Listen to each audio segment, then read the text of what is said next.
We ain't got nobody on yet, so I'm not playing the intro video yet. But we're live. Hey, shut up! I'm on Instagram Live. Okay, Hey, I'm I'm Instagram live. live on the No Name RC podcast, Facebook and YouTube right now. Check it out. Well, thank you for promoting while we're actually starting the podcast.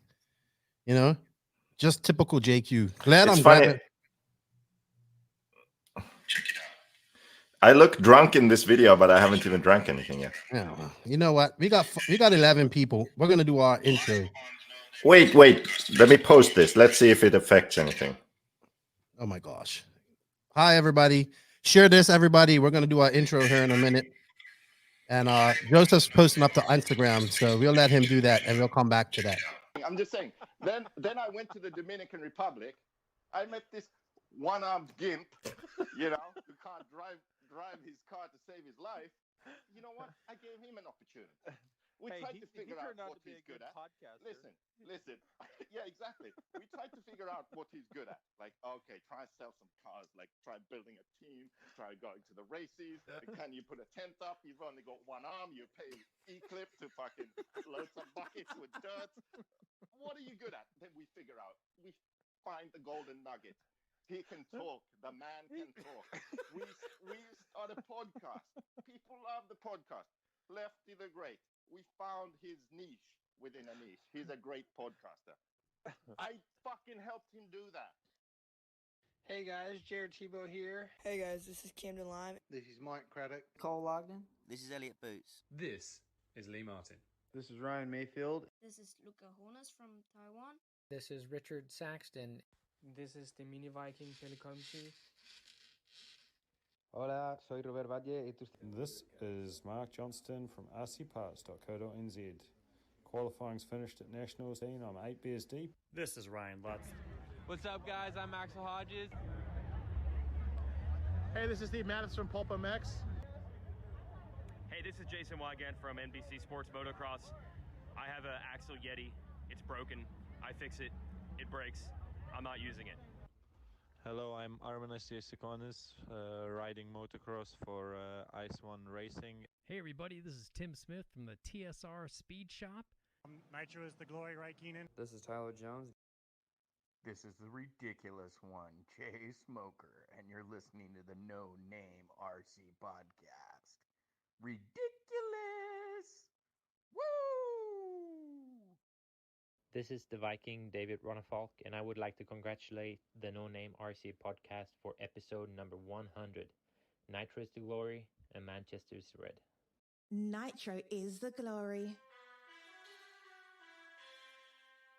Welcome to the No Name RC podcast with your host tonight, Keenan White, aka Lefty the Great, and if you are unlucky, the Finnish village idiot, JQ. This is the RC podcast with no name, but plenty of content. So sit back, relax, and get ready for some serious bench racing. What was the bet? $100. First throw with the left arm. What is it? If he gets it in with the left arm, it's $100. There we go. $100 right here. $100 throw. Oh no!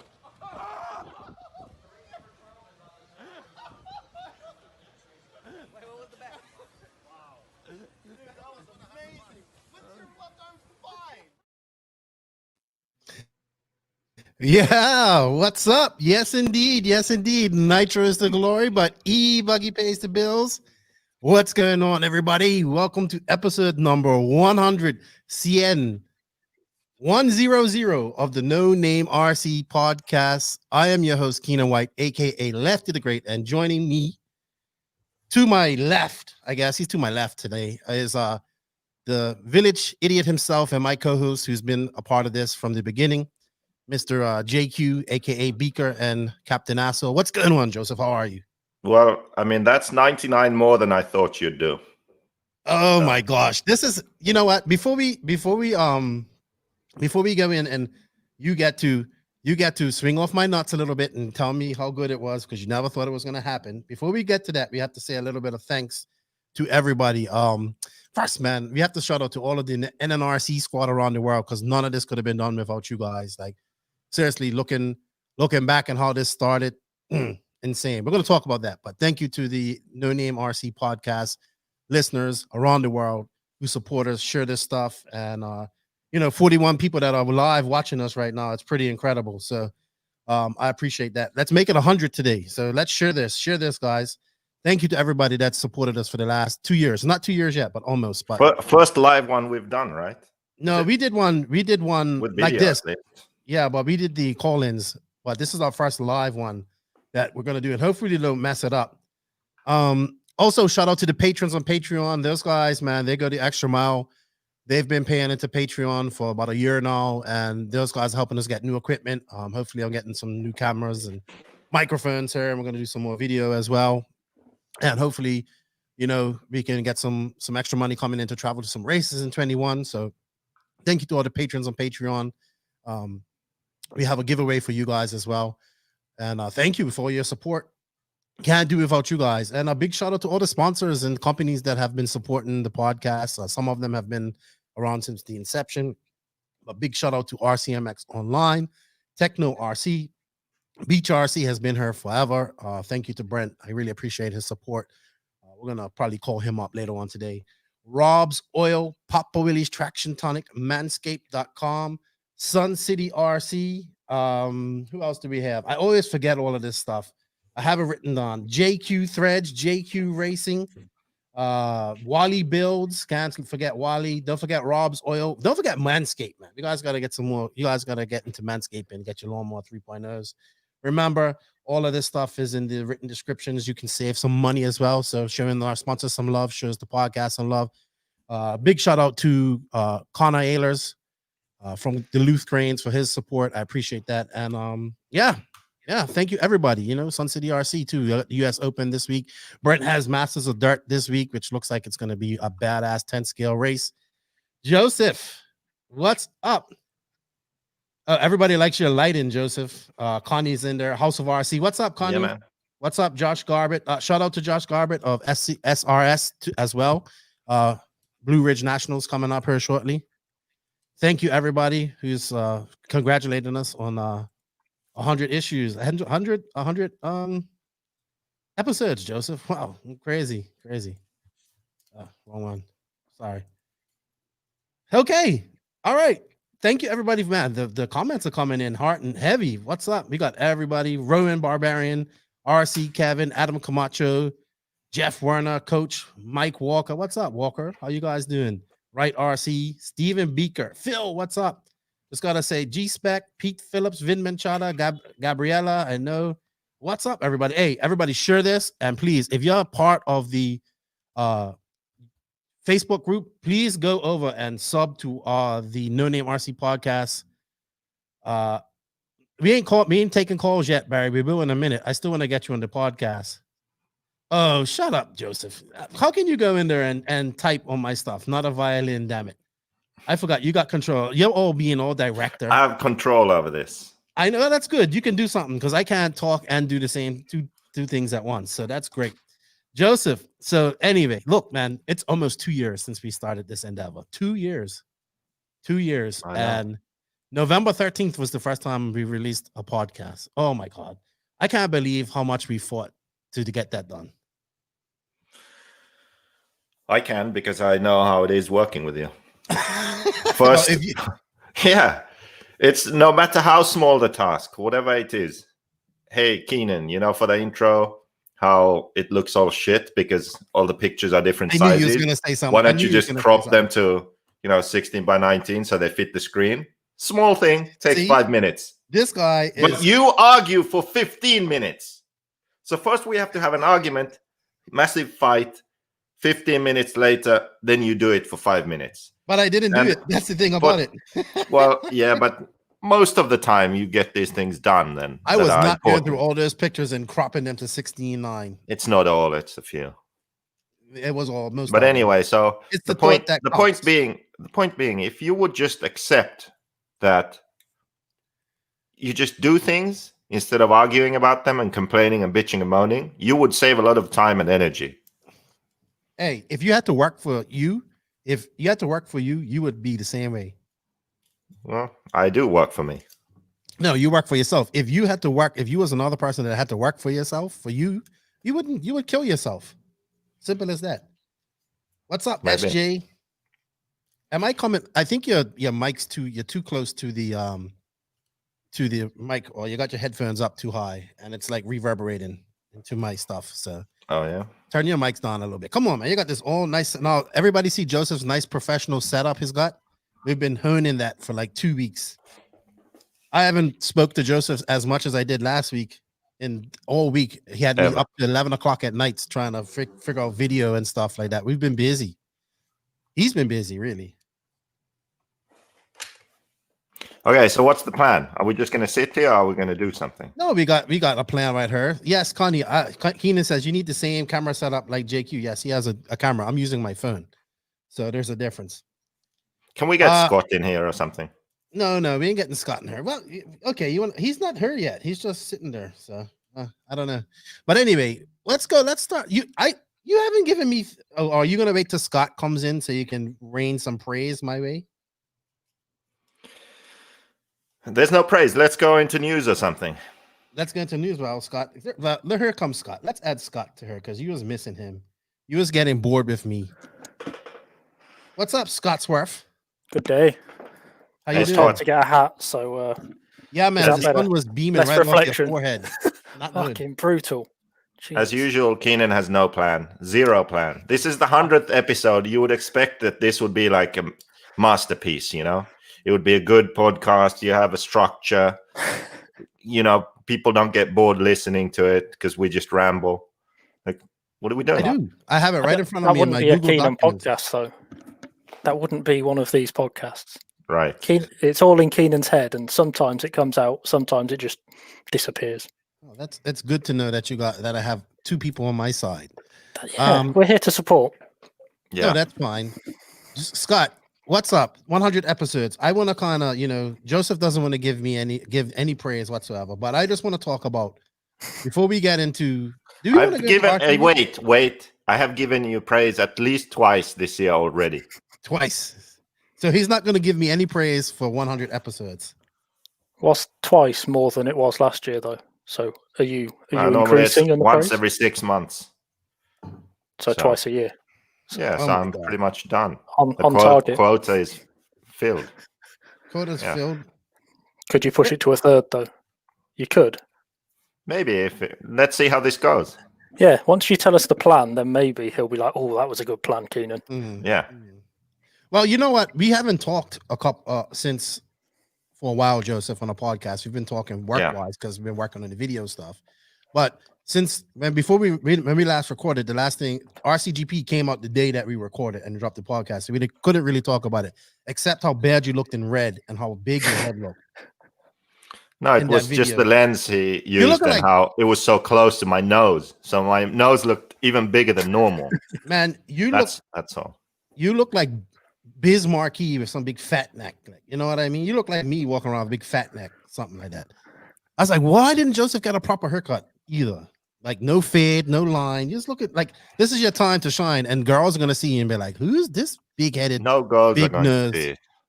Well, that's probably right. No girls are gonna see it, but That's what you got from the second episode of Driven? No, well, yes, that stood out to me the most because I was like, man, Joseph looks really weird. Like I noticed it in the first one, but it was more on you this time. So, but kudos, I enjoyed it. It was longer. So you guys listen, you made it longer. I didn't even realize it was that little bit of entries in Austria. So, yeah, good stuff. How about you, Scott? Did you like it? Yeah, I thought it was better than the first one. The first one was good, but the second one, they seem to be getting better. So I think Matt's learning each time, isn't he? So, what about you, Joseph? What was your opinion on it? I never talked to you about it. How did you like the second episode? Yeah, I thought it was good. I sort of know the arc of the story, so it all makes sense to me. It's different when you know things that viewers don't know yet. So it's kind of hard to imagine how it is for someone who doesn't really know everything and just has watched those 2 episodes. But hopefully it's good for those people too. Yeah, like we all know the outcome, but there's some things that, like I said, I didn't know that there was such a light turnout in not that light in Austria, you know, and yeah, I don't know. I thought it was really good. I like when it seems you're catching Cole out a lot, and I like that you called him like melting down on that, like complete. Like I even teased him about it when I had him. When I said, "Man, he was completely melting down on that drive." I said, "Man, that track was hard." So, why do you what are think you it was drinking, Joseph? RC2? Why was RC2 so low? Yeah, why was RC2 so low, Joseph? Because he changed a venue? I don't know. There was some other race in Germany that people went to. I know Austria is a different country, but still, I believe the race was in Germany, and so a lot of Germans went there.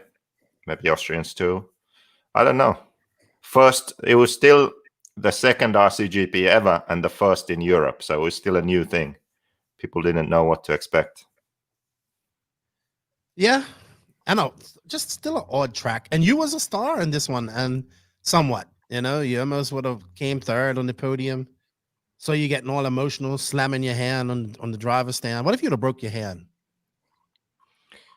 Well, I don't You can hit drive that hard. one-handed. Yeah. Oh, that's right. And I can, yeah. You should drive one-handed. It's probably better than driving two-handed, to be honest. But then what do you do with the second one? Just have a drink. Well, he could probably have, I don't know if maybe he could hold a drink in that hand and do that. But that wouldn't look too professional. But when it comes to driving one-handed, man, Joseph, it ain't many people out there that can compete with you, I think. I don't know. Miguel Matias, I think, can drive with one hand too. Yeah, but not as good as you. Not as good as you. I don't know. Can he whip with one hand? I saw his video of him running, and it wasn't as good. So, yeah, I don't think it's as good as. I don't think it's as fast as you. I will give you that credit, man. I will give you that credit. Hold on. Let's see. Someone said something in the comments here. I would like to chime in. We showed it to the family on Saturday, and a small suggestion: make it so people who aren't as invested in the sport or are just even learning about it can follow the filming. There was kind of a lot of jumping around. I think for the racing, yes, because the people who don't know what the cars look like, who is who, it can be hard to know. So that would be something to improve for next year. Right. And listening to your IG live yesterday, you was talking about RCGP and like you're giving it till January to the final date to what was the actual date that you said if it's so you guys can give it to yay or nay because you don't, because of COVID and nobody knows what's really going to happen. So yeah, the January 11th. So that's when we'll actually decide what to do there. Because COVID really, it's a big problem because we can't really commit 100% to having a race when we don't know if people can travel. Right. So we'll give it a few months and see how it develops and then decide. Yeah. How about you, Scott? What's going on with you guys COVID wise? It's affecting your indoor racing a bit. I think over winter it'll be a bit affected. So the races can still go on. I think it's generally lower entries, but yeah, people can still go. And then I think there are races with like 60, 70 people going on still. So it's just right. So do you think they'll race a lot more 8-scale outdoors this year than they usually do during the winter in England? Possibly, yeah. Because I think if anything's going to get hit, it'll be the indoor things. And 10th indoor is pretty popular for us. So right. So what's the allotment to have people outdoors? Is there a certain number or how is that? I don't think, I'm not up to date, but I think it's unlimited as long as it's a motorsport event. There's some loophole like that. Oh, Joseph. Sorry, Scott. That's all right. And Gabriella, sorry, that's a great point you brought up too. How's Midnight, by the way? The new website's up and it's officially announced that SCRC is the USA race, Joseph? Yeah, so here you can hopefully see if I manage to share my screen. On the RCGP website, we already updated the information for the first race. So it's going to be at Sun City RC Raceway. I mean, I'm not very happy about this because it's Joey Shower's track. Me and Joey, we have beef. So, but still, David wanted to go to El Paso. Weather just should wants be good. content for Driven. Track is nice. Track owners, I don't know about the track owners. But yeah. So yeah, go to rc-gp.com, check out the first race. All the information is here about the race. And I think the race entry is opening soon. What did it say here? Entry will open 1st of November. Mhm. So that's when you can begin entering the RC2 class. So yeah, there's that. You're loving this StreamYard program. I know you are. I know you're loving it. Well, why do you Loving have to be it. so big? I don't know. What? How do you actually? How do you decide who's big on You screen? don't. You just go back to that. You don't? That's kind Oh. of silly. I don't know. How do we make Keenan big? If Keenan He's clicks the it, boss. does Keenan go big? Yeah, it's still sharing your screen. So. I don't know. What's up, SJ? Yes, shout out to Aiden Burke of Extra Lap Podcast. It's his birthday today. I think he said 45. But happy birthday. Aiden has been a big help with me and the podcast. And shout out to DJ. He says he'll bring the moonshine. He's ready for RCGP at SCRC. And I think it's a damn good facility. They've put a lot of money into it. We got the US Opening happening there this week. And that'll be a good test. Actually, you know, when I said that me and Joey we have beef, is he watching this? Probably not. Probably somebody not. Tag Joey. Somebody tag Joey Showers in this. Check this out.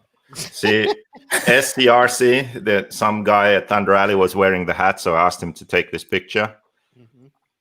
And then I got that. So I mean, yeah. So welcome to SCRC, I guess. Yeah, it's pretty good actually. I had a picture of the tracker. Let's see.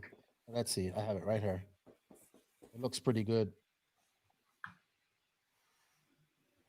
Yeah, they have the layout. US Open now. Yeah, that's the layout for this week coming up by Anthony Westergaard. And yeah, it looks like it's gonna be Westergaard's slowly turning into the premier track builder, I think. He's gonna do his first build on the East Coast coming up here at the Blue Ridge Nationals. And I think that's gonna be good too. Midnight is doing great. Connie Svensson, and I wonder where you'll be able to register. You can register at House of RC. Oh, Chris Boyder says, this is going to be right up your alley. If Trump wins, RCGP will happen. If Biden wins, it won't. Make your choice, people. Oh, my God. I don't think the US president will affect that too much. What's up, Chuck the Bellin? He says, shout out to Wade Moses, new JQ Canada team member. Just had a birthday. Happy birthday to him as well. Good stuff. All right. Now, moving on to RCGP from RCGP. Let's go into a little bit of news. We don't have much. It's really not much news at all. But, I just want to play with my new toys that I have here. So, got to. Nitro is the glory, but E-Buggy pays the bills.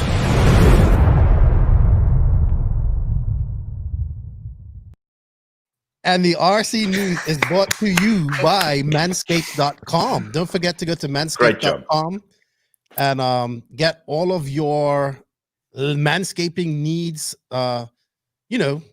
provided for. The Lawnmower 3.0. Actually, that's what I forgot. I meant to bring my lawnmower here and just turn it on right now and be like, but I absolutely forgot it today. So I left it at the house. That's probably a good thing. And it has a light. So it has a light, so I would have shined it on myself, maybe trimmed a little bit of my whiskers. But yes, you guys can go to www.manscaped.com, cut through the jungle, and find your manhood. Use promo code TheNoName, and you will save 20% off your order and get free shipping. Scott has a Manscaped kit, and he's loving it, I believe. Well, probably his girlfriend is loving it as well. So, Joseph, we wouldn't know because you don't have one of them. A girlfriend or a Manscaped thing? Manscaped thing? No, or either. Either. So, this week's news, it ain't much. I think the biggest news and the most exciting thing for me this week is this gas truck, man. We got this gas truck from Ignite RC. I believe his name is Chad Parks. I was talking to him this Oh, yesterday. So he was telling me a little bit about it. Hold on, let me share my screen here. Oh, wrong one. Sorry, I'm not as good as Joseph to be able to do things on the fly. You know, I'm a little older than him, so I think you should, to make these more interesting, you should always have one thing open that you mustn't show, like something really bad. If you show, and then everyone knows, and they're like watching, like, will he accidentally click on it? Man, everybody's commenting on your camera, Joseph. You're gonna get me one. Everybody likes your camera. So anyway, let's look at this new conversion kit. So this is a conversion kit for the T6.1 or T6.2. It comes with a chassis, carbon top plate. As can people see this in the screen? Because I can't see it. Are you guys seeing that? A clutch bell, clutch, all this type of stuff, and it costs $295, and they're completely sold out.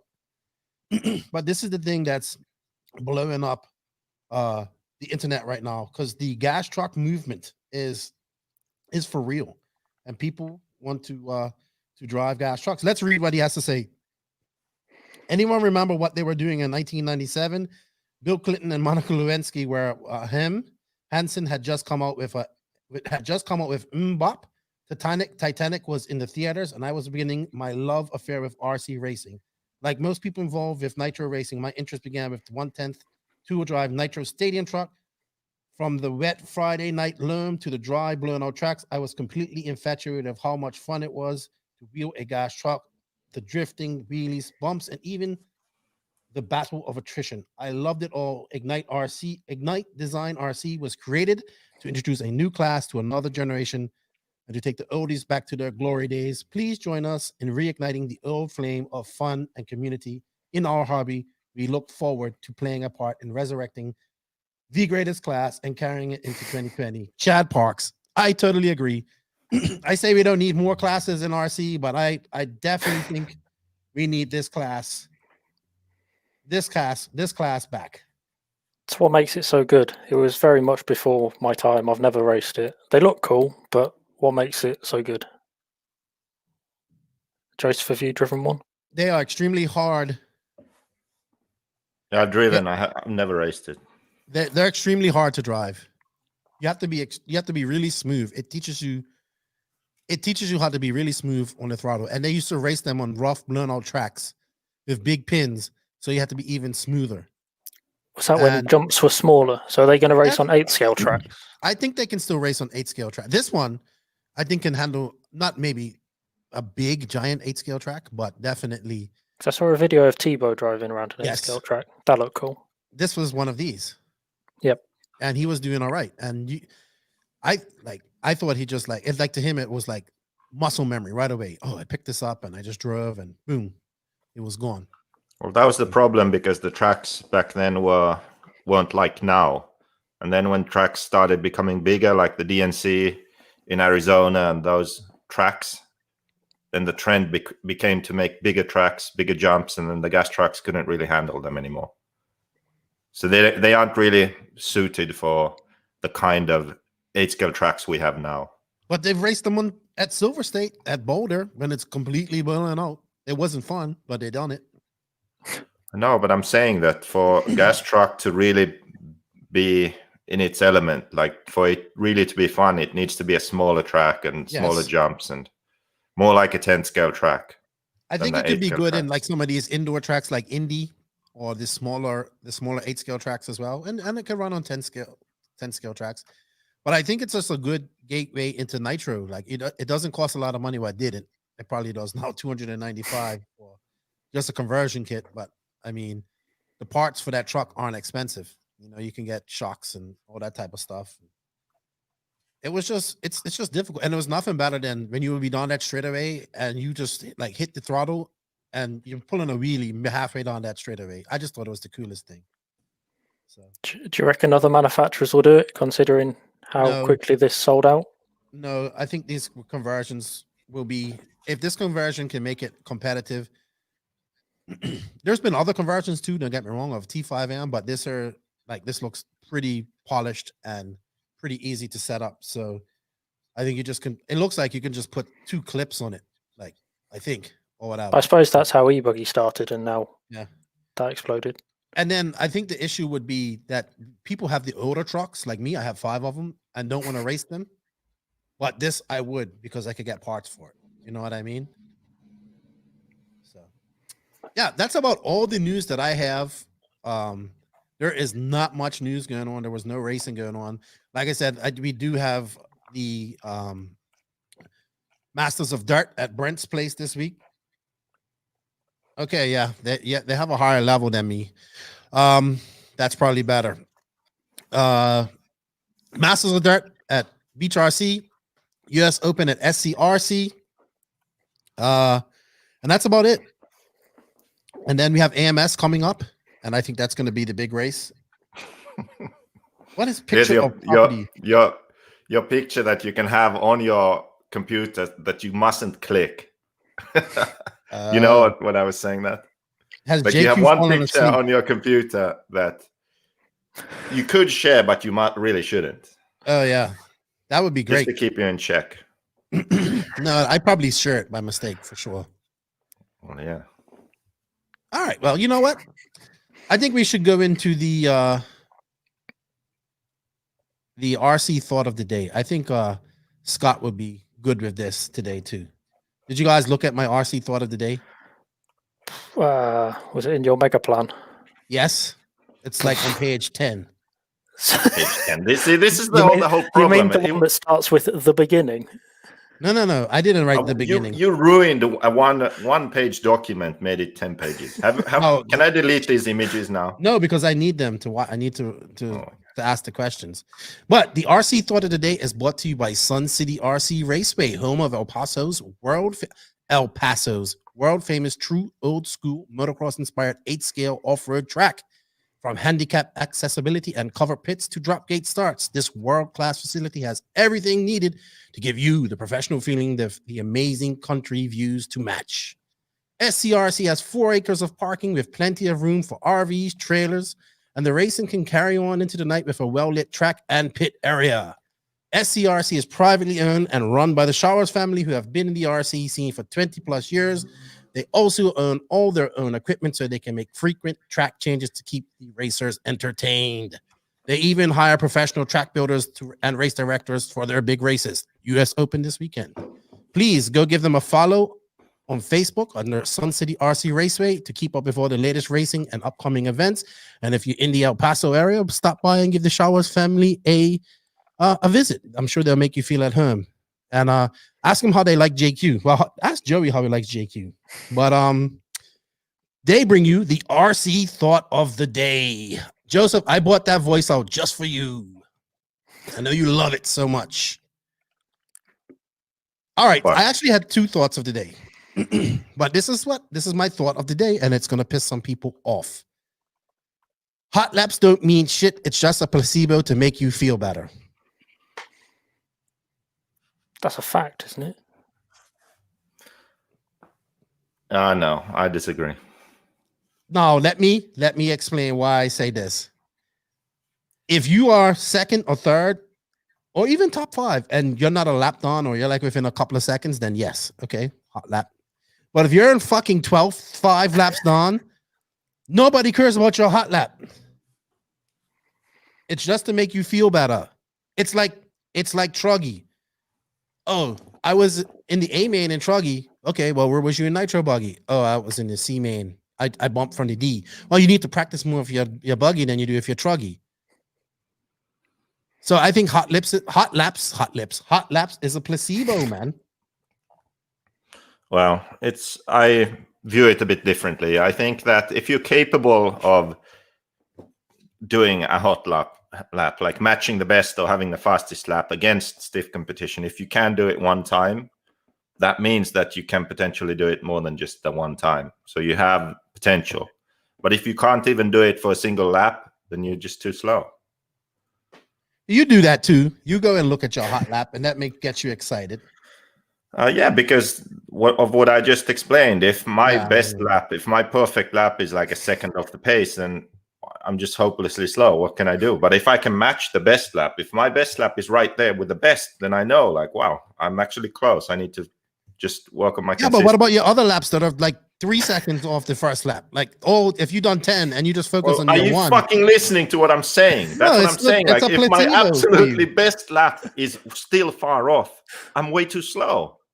It's a placebo if my best lap is actually on pace, then I know that, hey, I can actually do this, and then need to be consistent. So it does matter. Now, hot laps. Now, I don't know how to say your name. Noah Spire says hot lap is how qualifying works in real racing.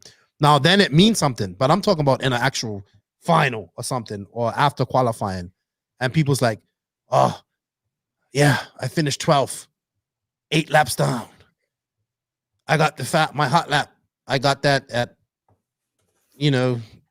my 38th lap." When here's my thing where hot laps make a difference. Like okay, let's put this scenario with hot laps. You're out in front. Yep, you're doing really well. You don't push as hard as you do. Some of these guys, the out front, everybody behind you is pushing hard to get to you. Like maybe it's the 25th minute and you're out there, you got this in control. You just got to keep it on your wheels, bring it home for the next 5 minutes. And you got it. And that guy out there in 4th is out there going crazy, trying to do everything. Of course, he's probably going faster than you. So his hot laps are going to be set while you're doing your slowest laps. I think it's all placebo. I get it. I understand why people do it, but I think people focus on hot laps too much and not on actual consistency of laps. Show me your consistency and show me how you make up from mistakes. You got one lucky lap out there where you went real fast, where everything was good. Great, that's great. You need like 5 more of them in a qualifier. It's probably just something you don't post saying, "Oh, I got the fast lap." You just look at it and go, "Yeah, I could have been better. I need to work on it." You use it for your own personal gain. So, like that's Joseph very true. saying, yeah, just that's don't true. say, I get "Oh, that, I but was I get people when they finish 12th and they're like, "Oh, my hot lap. I was just 1/10 off on my hot lap," and I'm like, "You finished fucking 12th. Like it doesn't matter. Stop going to my Google Notes and adjusting them, Joseph." I'm fixing them. No, you're not. I need to be able to. I need to be able to read those seriously, comments. I'm tired of your bullshit. I'm just fixing it for you. Okay? Why? Because I told you that your hot laps don't matter. No, I think that really offended you. I didn't. You're just too dumb to understand what I was saying. Oh, shut up. Anyway, can we move on now? Well, I already organized. We have a special guest coming on in 15 minutes. Oh yeah, who's that? I sent the link. You'll see him pop up here with God. video and all. So do your next segment, and then we'll go into that. You know what? We're gonna take some questions that we have her, and we're gonna take some questions from the people in her because it's time for the Beach RC bench racing Q&A.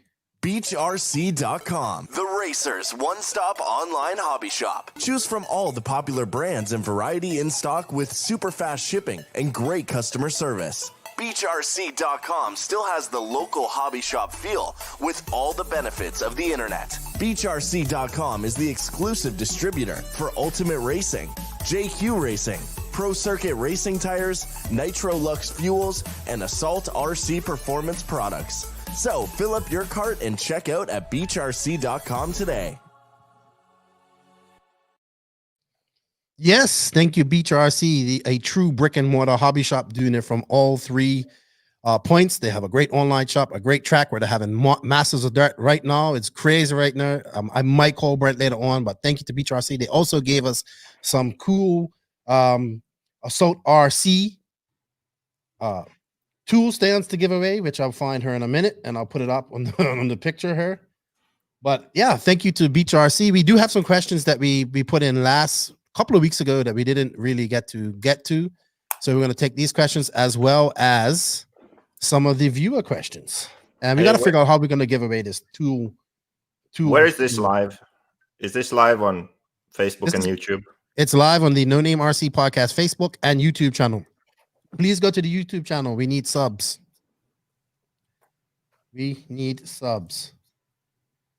All right. So our first question for the Beach RC bench racing Q&A comes from Dave Carmendi. It says, I've never been to a race where a penalty has been issued for rough driving.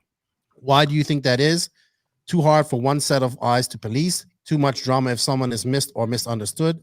Most issues seem to happen on the first lap. I've been to races where the first 3 corners or so passing is not allowed. What other methods do tracks use to clean up starts and races? I think somebody. I'm getting feedback from one of you guys. It might be Scott. Maybe turn on your audio fans a little bit. Yeah, try that. Yeah, there you go. Oh, maybe Joseph. I don't know. Anyway, answer to that question. I haven't seen a stop and go. I've had a stop and go for myself, but I haven't seen a stop and go at any race. I've seen people ignore stop and goes, but I haven't seen one for a minute. Did we have any at RCGP USA? I think so. I think Mal brought some people in. I can't remember. But the reason why we don't have any penalties, Dave, is because you need a referee there to watch, and the RD can't see everything. So the referee needs to be watching, calling out these penalties, and then the RD can call them in for their stop and goes. I think that's the only way, and it's not going to happen unless we do that. So, and other methods for starts, man, I think it's hard. Like, I think as you get to the people with the better level of driving, the starts can be cleaner. But I mean, when you get lower levels, man, people just like to pin it, and it's really hard to police that. So I don't know how people would do that, to be honest. So what do you think, Scott? Got any suggestions for the start of a race? This is the awesome layout. If you're going into a 180, you're always going to have issues. So if it's a nice sweeper, that will start to get people away from each other before they bunch up in a really tight corner. So track layout could be used to help. Mm-hmm. A track layout for sure. Or so where your start line is. It's difficult. And now I've seen sometimes it's better for the guy to be right on the corner too, the starter, and then he's not going too fast. And then he can just get away. But there's always them people coming up from behind that just pin it. P12, just don't break. That's the best one. Like Chuck says, it's 50-50. I think Joseph erased some of my questions. All right. No, your questions are still there. Okay, Isaac Paulson. Just scroll down your ridiculous document. Yeah, all right. At least I have a document. Isaac Paulson, he wants to know who will be JQ's teammate in RCGP. I would like to know that too. Before we address that, let's address you at least I have a document. Okay, let's go back here. I'm fixing it. Don't worry. No, so this document's been open for 3 days. So Keenan says, "Hey, we need 100th episode. Let's figure this out. Let's make a plan." I'm like, "Okay, yeah, good." That works for me. What's your plan? He's like, "Well, make a Google document, and we can." No, Keenan, it's your fucking podcast. You make a document, write down all your ideas, and then we add to it. That's how this works. At least you have a document. I did. I wrote down my ideas, and now he takes time. The great Oracle takes some time to look at it while we're actually doing the podcast. No, by the way, this is I typical fixed it. JQ I stuff. fixed it before the podcast, and now I come here right when the podcast starts, and you've ruined it. It's like a one-page thing, very clear. Like, let's do these things, go over these points. All right, and then you made it 11 pages. But this is typical with JQ ridiculous stuff. Screenshots and stuff. This is exactly why he does. He sucks. The at beginning racing was because- on page 11. The beginning was on page 11. Oh, shut up. This is Just a why you mess. suck at racing. That's why you should be up Anyway, there the rating. question: who's my teammate? I don't know. I think there's only room for one JQ on the JQ team. Somebody, maybe no teammates. I think just me. I don't think that's allowed. That's going to be allowed now. I asked David, and he said it wasn't allowed. I think you Yeah, should be it's kicked allowed. out. No, it's not your thing. What do you mean it's not allowed? It's not allowed. It You says can- a team of 2 people. I'm pretty sure the rules say like 1 or 2. Nah, pretty sure you'll need someone. I don't know. We'll find Nobody out. wants to be your partner. Keenan anyway. can do the 2 USA rounds. I'll do the 2 European rounds. No. Sure, deal. No. Okay, I don't race anymore. let's move on. This is just Good rambling deflect though. bullshit. Good deflection, Joseph. Good deflection. Right, RC. Close to 100. Awesome podcast. Thank you, dude. I appreciate it. Benjamin James, who is the favorite going into 8-scale buggy worlds next year? I don't think we're going to have an 8-scale buggy worlds next year, personally. But Neither do I. I think I would. My favorite at any race where all these guys will go to, honestly, I think is David Ronnefalk. David Ronnefalk, Mayfield, or Ongaro. I don't think you can go wrong with either of those three. Who do you guys think? Who's your favorite going into the Worlds? Well, yeah, I mean, David Ronnefalk, Ongaro, Mayfield. Those are really the first three that come to mind. Who's your driver who you think can disrupt them all if it happens? I mean, there are a few. I would need to pull up a list here, but yeah, we're not doing that today. We're not doing that today. No list. We'll save that for a video. There's a great video coming out soon. Let me just promote a future video we're gonna make here. The same crew. We're gonna rank the best drivers in the world. None of this, top 25 secret formula magic bullshit. No, you're gonna know exactly why drivers are where they are because it's based purely on emotions and feelings and a few facts. The only facts are some results. But basically, we're going to argue about where to rank drivers. And that's probably going to be the best ranking. Oh, we lost Keenan. Probably a power outage or something in the DR. He's going to be running around not knowing what he's doing now. Yeah. So, okay. So let's check. I wonder if we're still live. It says live. Okay, that's good. So who else could do it? Let's see what drivers do we have here.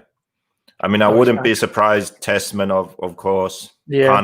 Canas is up and coming. Battle's always there. Robert's always there. Tebow's good, but these aren't like quite at the level of Ongaro, Ronnefalk, and Mayfield when it comes to the Worlds. I think Tessman and Canas would be the two that are closest to that. I think Fend, he'll fend himself. And he won't finish. So I'm not counting on Fend. Where is the Worlds? Nobody knows. It's not going to be in Brazil. I know that for sure. How do you know that for sure? Because Brazil's fucked right now. You don't know that for sure, though. Ifmar is fucked too. Well, I don't think people would be talking to one of our our reps there. I haven't talked to him for a while, but it's just. My buddy who's here right now from the DR, he's from Bermuda. He got stuck in Brazil for 3 months when COVID hit. I couldn't think of a better place to be stuck, to be honest. But he got stuck there. So Brazil's getting pretty bad and it's getting worse now. So who knows? Who knows if we're going to do any racing next year? I hope so. I mean, when I mean any racing, like Euros and everybody coming together. Nitro World Order. Ongaro is still a kid. So is David. David's only 23. Mayfield's 30 something. All right, we guys are going on in views. We need some excitement. Joseph, do something stupid. I mean, normal. Yeah, of course we're going down in views because it's just bullshit rambling. That's why you need a plan. How about I lead this for like 10 minutes? Do you want me to answering the questions. Okay. If you we're done with questions. We don't have any more questions. We have a few more. Ask them quick. Okay. Corey Jordan, left tire salute. For JQ, how do you know when you need to do a setup change versus a tire change and how? Well, because the first thing you do is the tire change. Then when you have the right tire and your car still sucks, then you make a setup change.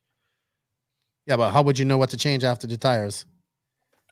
If you got the right tire? You would pre-order Invisible Speed. One guy from the 100 actually gave that idea for the name of the book. That's what my setup book's going to be called. It's going to be called Invisible Speed. I think that's awesome. So you're going to pre-order that book, and you're going to read that book. Then you'll know what to change. I actually think that's an awesome name. So, okay, Dominic McLary. I'm sorry, I butchered your name. He's in an IG question. What's the best way to get into RC racing? Well, Donnie, I'll answer this. Find a class that you like, find a track nearby, and and find out what class is popular there. You're probably going to start out electric. I know I always push people to run nitro, but electric's an easy way to get into it. E-buggy or something like that, and just ask questions, man. Don't ask too many questions, but ask questions. Don't be scared to go up to people. Once you get to know people, they'll be fine. And just learn as much as you can. Be a sponge and be like that. What's up? Let's take some. We want some of the Facebook questions. Are we? We're still waiting for your guest, right, Joseph? Your surprise guest. Okay, let's ask a question and we'll bring the guest on. All right. Well, let's see.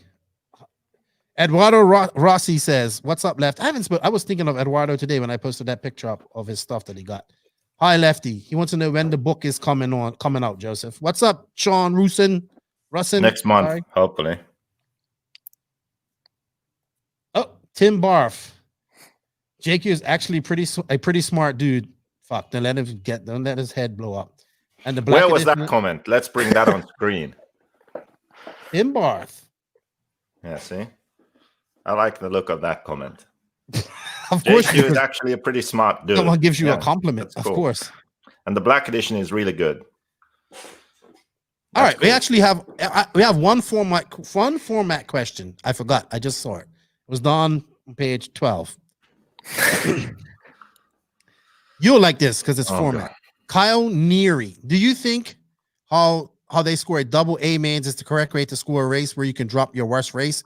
In most cases, the second race, the track is slower and more beat up, and it would end up being most people's drops. You race all day for the weekend to have a main drop. This doesn't seem right. Scoring like motocross for both mains count, and the second race would be a tiebreaker and carry more weight than the first A main. He says a first and second loses to a second and a first. Okay, I get that. Yeah, I agree. I guess he's talking about races where they only race two mains, yes. Like they're smaller races. Yeah, I think when it's two mains, just count both. Do it like motocross. I think that would be better. I agree. I never like to compare times of mains because main events are always different. Finals are different. So comparing the time is silly, I think. Yeah, and I like his, like, if you win the first one, that ranks higher than the second one. So I get that too. Does it work like that? The second one ranks higher. So whoever wins on track right then, that's the winner. Okay. It kind of makes sense. All right.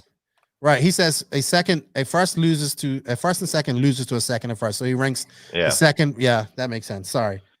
Okay, is that the last question? That is the last question. Thank you, everybody. Thank you, Beach RC, for your support. It's greatly appreciated. I don't know. We have some surprise guest on that Joseph has done. I don't know. So I'm scared now. I'm nervous.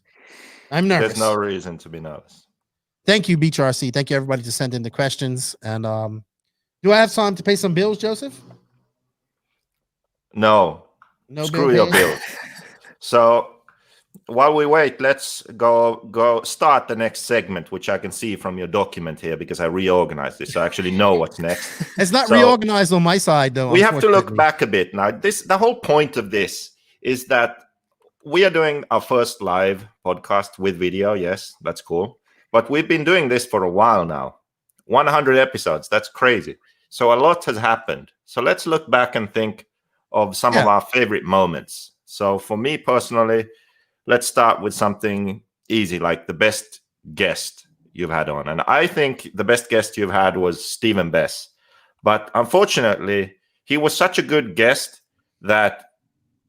How did I know he was going to tell me off about this? You know what happened? I'm going to mute you. It really pissed me off because I listened to it and you didn't ask the obvious follow-up questions. Like he had some really great points and then you'd move to something else because you were like, weren't paying attention or you had something scripted. Like that really pissed me off. So he was the best guest, but he was too good for you at that point. So from 100 to 200, I hope that you improve your interview skills. I think we got to get Bess on again too. Anyway, or maybe a regular contributor.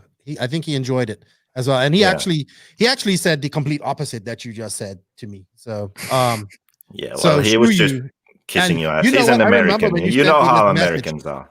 That's episode 88, by the way.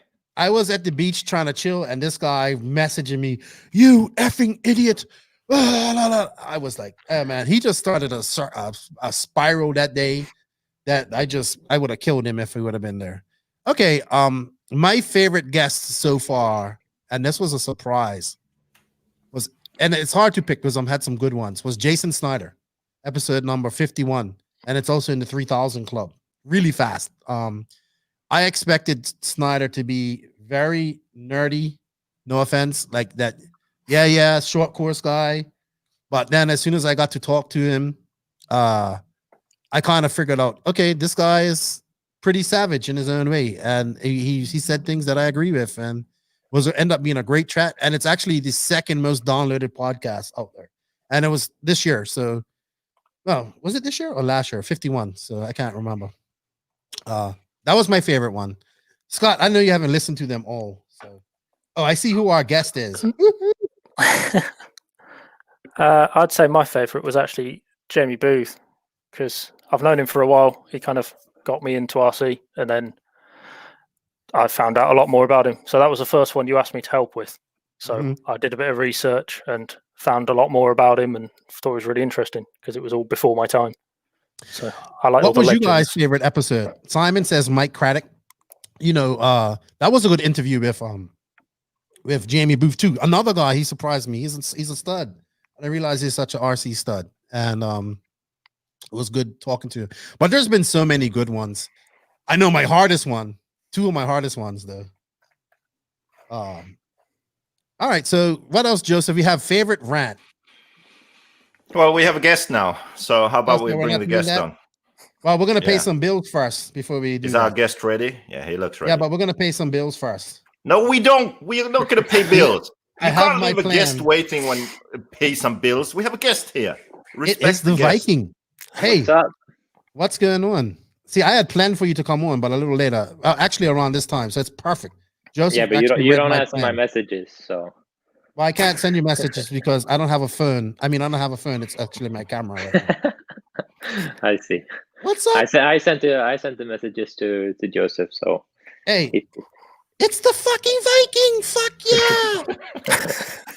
yeah. Wait, I have a question first. First, before Keenan goes off, I have a question. David, have you ever actually listened to the No Name RC podcast? Be honest. I have. Be honest. I have. Yes. Okay. And his father. Not to all of the 100 episodes, but I have probably 20, 30 of them, more or less. Maybe not everything, all of your bullshit stuff that you talked about. Okay, so do you have a favorite rant then? Do you remember any rant in particular, subject for a rant? No. No, not really. I haven't listened to many of those, to be honest. All right, what was your favorite podcast? And you can't say yourself. I mean, there's many good ones. I think that's such a politically correct fucking question right there. That's like saying, "Hey, I don't know. I can't remember which one, the last one I listened to." Ask your dad; he would know. He listens to them all. Yeah, I mean, I like the story that Adrian gave, of course, but I know this story since before. But I thought it was a good episode. But yeah, there's been many. I think. I think Cole was pretty good. He's always fun to listen to. Yeah, I think you was good too, to be honest. Yeah, but I wasn't able to say myself. Well, I'm gonna give you one. It hasn't made the 3,000 club yet, though. So okay, people's got to go. It was too early. It was too early. No, but Jason Snyder's made the 3,000 club in a lot less time. So. Which one is the most downloaded one? The Ryan Mayfield one. It's almost at 4,000. Is that the one with the best rant, the epic rant? I can't remember. It's been so many. So David. Yes. You went to France last weekend. Yes. How was that? It was different for me because I mean, I've never worn a mask in my entire life, and I had to wear it almost all day long, and it was it wasn't fun at all. But I mean, you have to follow the rules, otherwise we couldn't have the event going. So you have to stick to the rules, even though there were many people that didn't like it that came abroad that wasn't from France. So but I mean, we had a good time. I hope everyone else had a good time. The track was amazing. I think it's one of the best in Europe, to be honest. Very technical, maybe a little bit tight they would have to make it a little wider for bigger races if we would have some there in the future. But yeah, all in all, it was a good trip. I mean, due to the circumstances, I would say. So You've been busy though. You've been busy. You showed me a picture the other day. Everybody knows you're doing your carpet track there. And how far away is that from your house actually? It's about 20 minutes, so it's pretty Okay. close. Yeah. So you've been busy with your carpet track. And it's looking badass. The off-road track is finally done, I believe. Yeah, it's been done since earlier this year, but I haven't really had an official opening, let's say. But we're gonna have the Swedish Nationals here in next week. So I just put the finishing touches on it for this weekend. We're gonna have 2 days of practice, Saturday and Sunday, for those of the people that wants to come to get some track time before the race, and then on-road track should be finished right after the race is done. So yeah, in 3 weeks or so, and everything should be up and running. So what is the ultimate goal with this track? Are you planning on holding like EOS races or what? I think it all depends on how many people we will be able to fit inside. I mean, it's a big area, but it's on the second floor, and the emergency exits are limited. So we have, I think, the old when it was like, yeah, before I started the product, let's say, I think there was 80 people allowed in the building, but now I've kind of just opened everything, removed all the walls, so it's just a big open area. So I think if I have someone there to check, I'm sure they can raise that to at least 100, 120 maybe. Okay. But yeah, due to the emergency exit being limited, I don't think there's a possibility to have more than 120 for sure. So I mean, it all depends on that. I can have races up to that amount of people, but more than that, we're not going to be able to. I don't think. It's still a good amount though. I mean, considering the number of entries we get here in Sweden, I think we could host some good races with some international drivers coming in as well. Sweet, sounds good. What we need to get you a NNRC banner there, and my camera disconnected again, but I'm still here. This is Joseph, man. I need to get me a decent camera. It's going on and off, so let me just reset it. But I'm still here. You must be salivating like to get over and race with these guys. You've kind of been stuck in Sweden. You haven't been able to race against these guys. Your competitors. You haven't even really been around Europe to race. I mean, yeah, last trip was DNC. Mm-hmm. It was February. That was the last time I was outside Sweden. It's been a long time. Yeah, I mean, what is the deal looking? What is it looking like for 2021? And you guys, like, have you heard anything? Any plans? Like, do you think we don't even know if it's going to be a DNC, but do you think you're going to be traveling? Or what's happening over there, COVID wise and whatnot? Yeah, I mean, overall in south of Europe, it's gone up again. I guess they're doing more tests as well, so the numbers are going to be higher. But I mean, they're putting back a lot of restrictions now, and I think it's going to be a while, honestly, before we're going to be able to travel. One thing, I can't give you the reins to any toys, Joseph, because you just want to play with everything and be silly. So, you know what? I'm head of marketing. You're head of the interview. Oh, well, talk to David some. Scott, you have any questions for no, you know what, Joseph? You're head of marketing. Great. David, I asked you if we could get a No Name RC podcast banner put in your track, and he said, talk to Joseph. So Joseph, make that happen. I need a No Name RC podcast banner for Runner Folks. Okay. Consider it done. I'm sure you're not gonna do anything whatsoever. But I'm gonna bother you until you do. And House of RC too. You're like the poster child for House of RC. I mean, Connie is from Sweden. Obviously, he's your fellow countryman, fellow Viking, I would guess. And he kind of, if this is Vikings like the movie, like the series, he's kind of he's like Loki up there making boats. So it's up there. Well, Joseph's like Loki, really, to be honest. Yeah. But, or Floki, sorry. But House of RC, man, you are the poster child for that. Yeah, I mean, it's I think it's a great idea, and it's going to be I hope it's going to be the platform that most of the people are going to use. I think what Connie has done is amazing. I mean, there's so much work, I'm sure. I'm not very good at that kind of stuff, but Dad is helping him out a little bit as well, I know, and yeah, I mean, it looks great, and with the registration for the races and everything going through that website in the future, I can see it become the platform for RC enthusiasts. Sweet. Scott, anything for Viking before we let him go? Joseph, anything for Viking, or are you still fixing my Google documents there? No, I'm just making these banners here. I see that. I'll leave you to it. So you've missed a load of races this year. Has there been like one event that you've thought that you've missed more than the rest that you're looking forward to next year? I was definitely looking forward to the Worlds. I mean, it was the big thing. I mean, the big one for every one of us top drivers this year, and I missed out in Australia. I thought I had a good chance going into the main there, but I definitely was hungry for some redemption on the one in Brazil.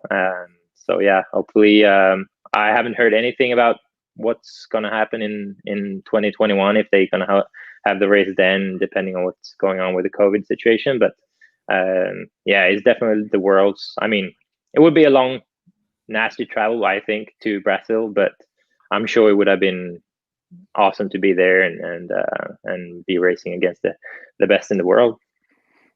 Yep. Sweet. And have you been to Brazil before? No, I haven't. I went to Argentina for that Worlds in 2012.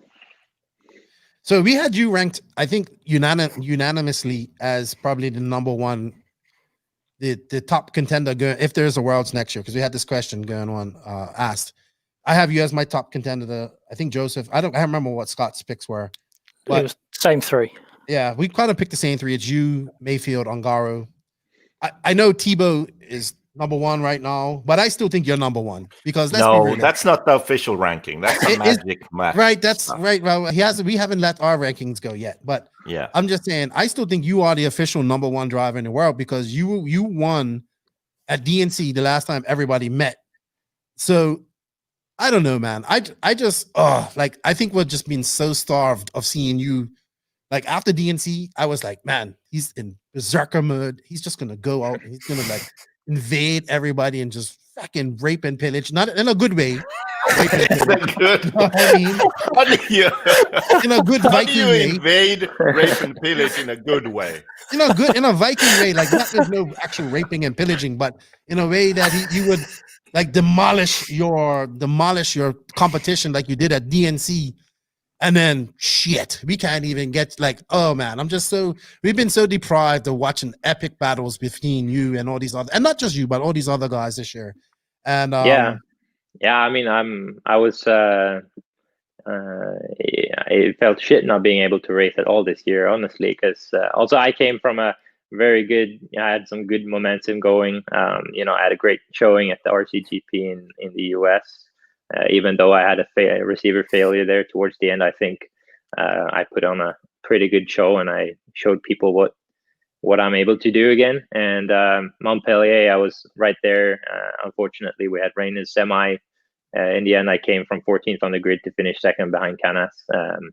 And then DNC, obviously. So, yeah, I felt like I had a really good momentum going there. And it's unfortunate we were not able to race as normal this year. But hopefully sooner than later we can be back out racing against each other again. That's man, I agree with you. Yeah, my buddy, dude, Chasen goes, it's race and pillage. Okay, that sounds better than rape.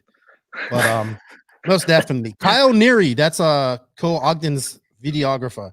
He wants to know, would David move to the States or consider it after being on lockdown for so long? Probably not. Not even for like 3 months, 4 months, 6 months? Yeah, I mean, if there's a bunch of races that I can hit on one trip, staying a couple of weeks, let's say, maybe 2 months or so, yeah, I would definitely think about doing it. I think it looks like there's races going on there at least, and it's kind of the only place that we can get some top drivers racing against each other right now. So I was thinking about going to the Italian Nats here in November, I believe it was, because it got moved. I was supposed to do that before France HB race, but then I think it got rained out or something, so they moved it to November. Planned on doing that, but yeah, the situation right now, it doesn't look very bright, so probably have to skip that one, unfortunately. Joseph, can you go to Sweden or no? I don't know. We You don't should go want race them some here. 10 scale. Hang out with David. He I might don't have know some if I can space go over there anyway. for you. Huh? I got Brexited and I was denied Finnish citizenship. Yeah, And now young we man have without a COVID. country right now. Yeah. Soon I'll be like that guy who lived at Paris airport for 27 years. Oh man, I forgot all about that. Yeah, I hope things change up, man. At least even if we can just get you racing against all the top European guys. But you know, my goal is hopefully to see all you guys next year. And I'm looking forward to that. I appreciate 1 minute, guys. I actually have a delivery. I hope my wife hasn't watched this. Oh God. I don't ask David some questions. I'll be right back. So he zoomed it in on me. What do you reckon it is? I got no idea. Banners. Let's have him open it on stream. Ahlers. Okay, Keenan, open All right, whatever Joseph. that So was. if I have to sleep outside tomorrow, tonight is all your fault, dude. Don't tell me it's one of those silly toys. Can you see this in? Okay, look at this. Can you see all this bullshit on his table behind him? He-Man figures, man-child over there. Incredible. Unbelievable. Hey, figure collecting is bigger than RC. Yeah, I don't know about that. Yeah, even if it's bigger, it's lamer.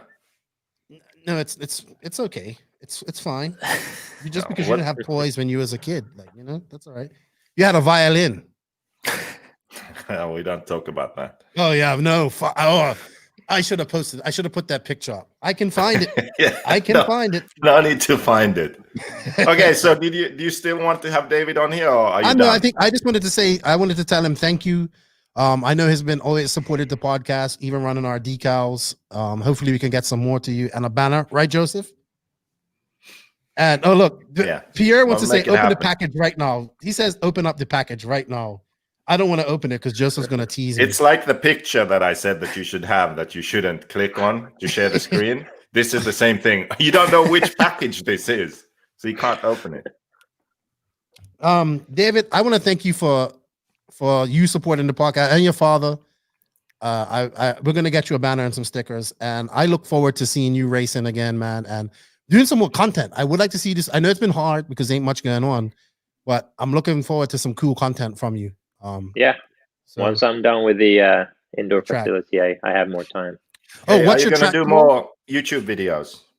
Yes, but right now I'm like from 8:30 until 9-10 p.m. I'm at the track working every day. So haven't had any time because I'm pretty tired when I get back. It's a lot of heavy work. But now it's more about details, you know, some painting, etc. So hopefully after the race, once the touring car track is finished, I will have more time to do some more content. And what's your photographer named again? I forgot his name. Per. Yeah. I don't know the best way to pronounce that in English, but I guess Per. I don't know. That's the weirdest name I've ever found in my life. You know? Tag. But he's cool. Yeah. He's good at what he does. All right, man. Well, I think we're gonna have to get you on maybe to do a call-in segment one day and give some people some advice. And I thank you for everything. And Joseph, banner and decals for the Viking. Okay. Cool. I know you're just a bunch of reindeer herders and you're not actual Vikings, Joseph. So, you know, you're like almost Vikings. You can't be real Vikings. Get that done for me. And David. Right. Yeah. I had to, before you go, I got this video the other day and it's a football thing. What's going on with your fucking $50 million fucking player in some love triangle at Manchester United? He's like, I gotta send you the video. It's crazy. Huh? Which one? No, it's the guy they just signed for 50 million. I think it's a defender. Oh, Tejas. Yeah, he's like banging the Lindegren's ex-girl or something like that.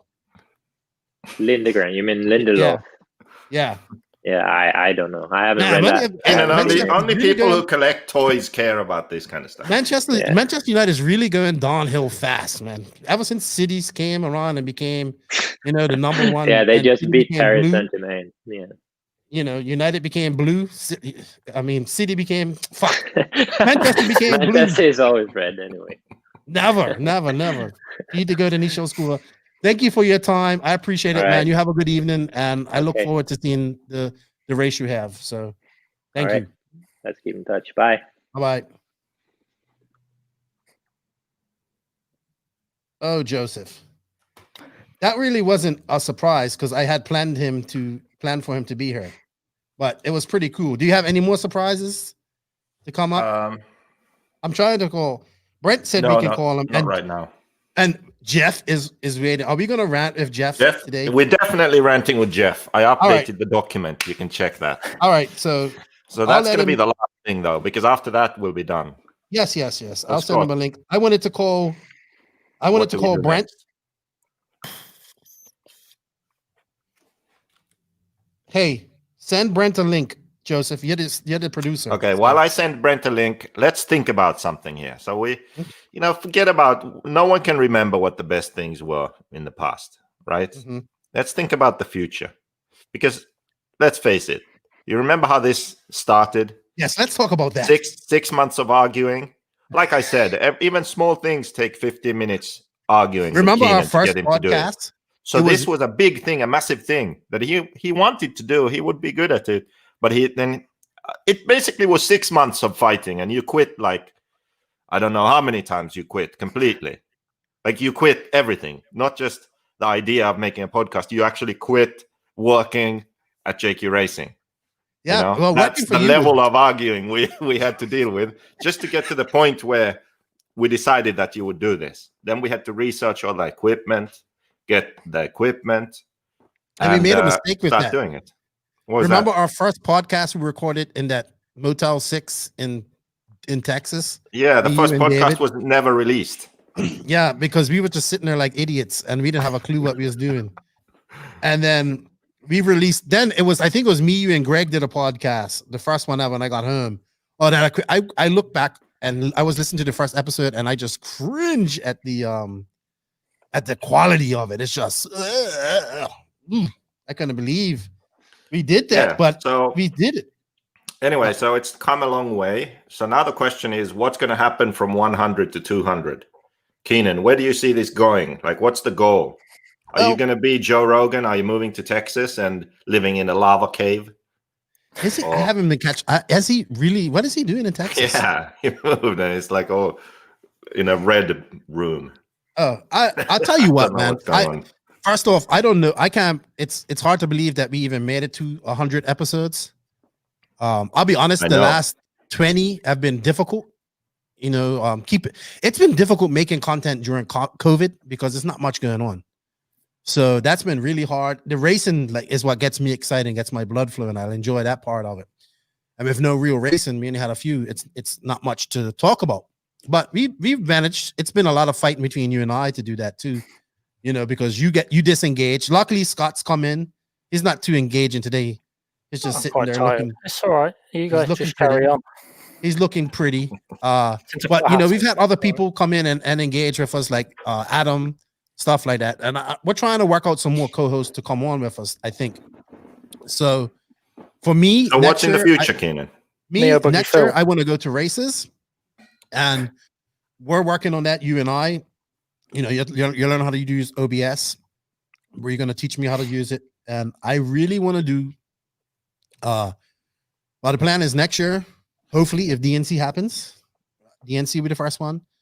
And I'm going to do pretty much what the goal is to do what Phil done, but as well as do live shows that day from the, not recording the racing. I'm not too interested in that.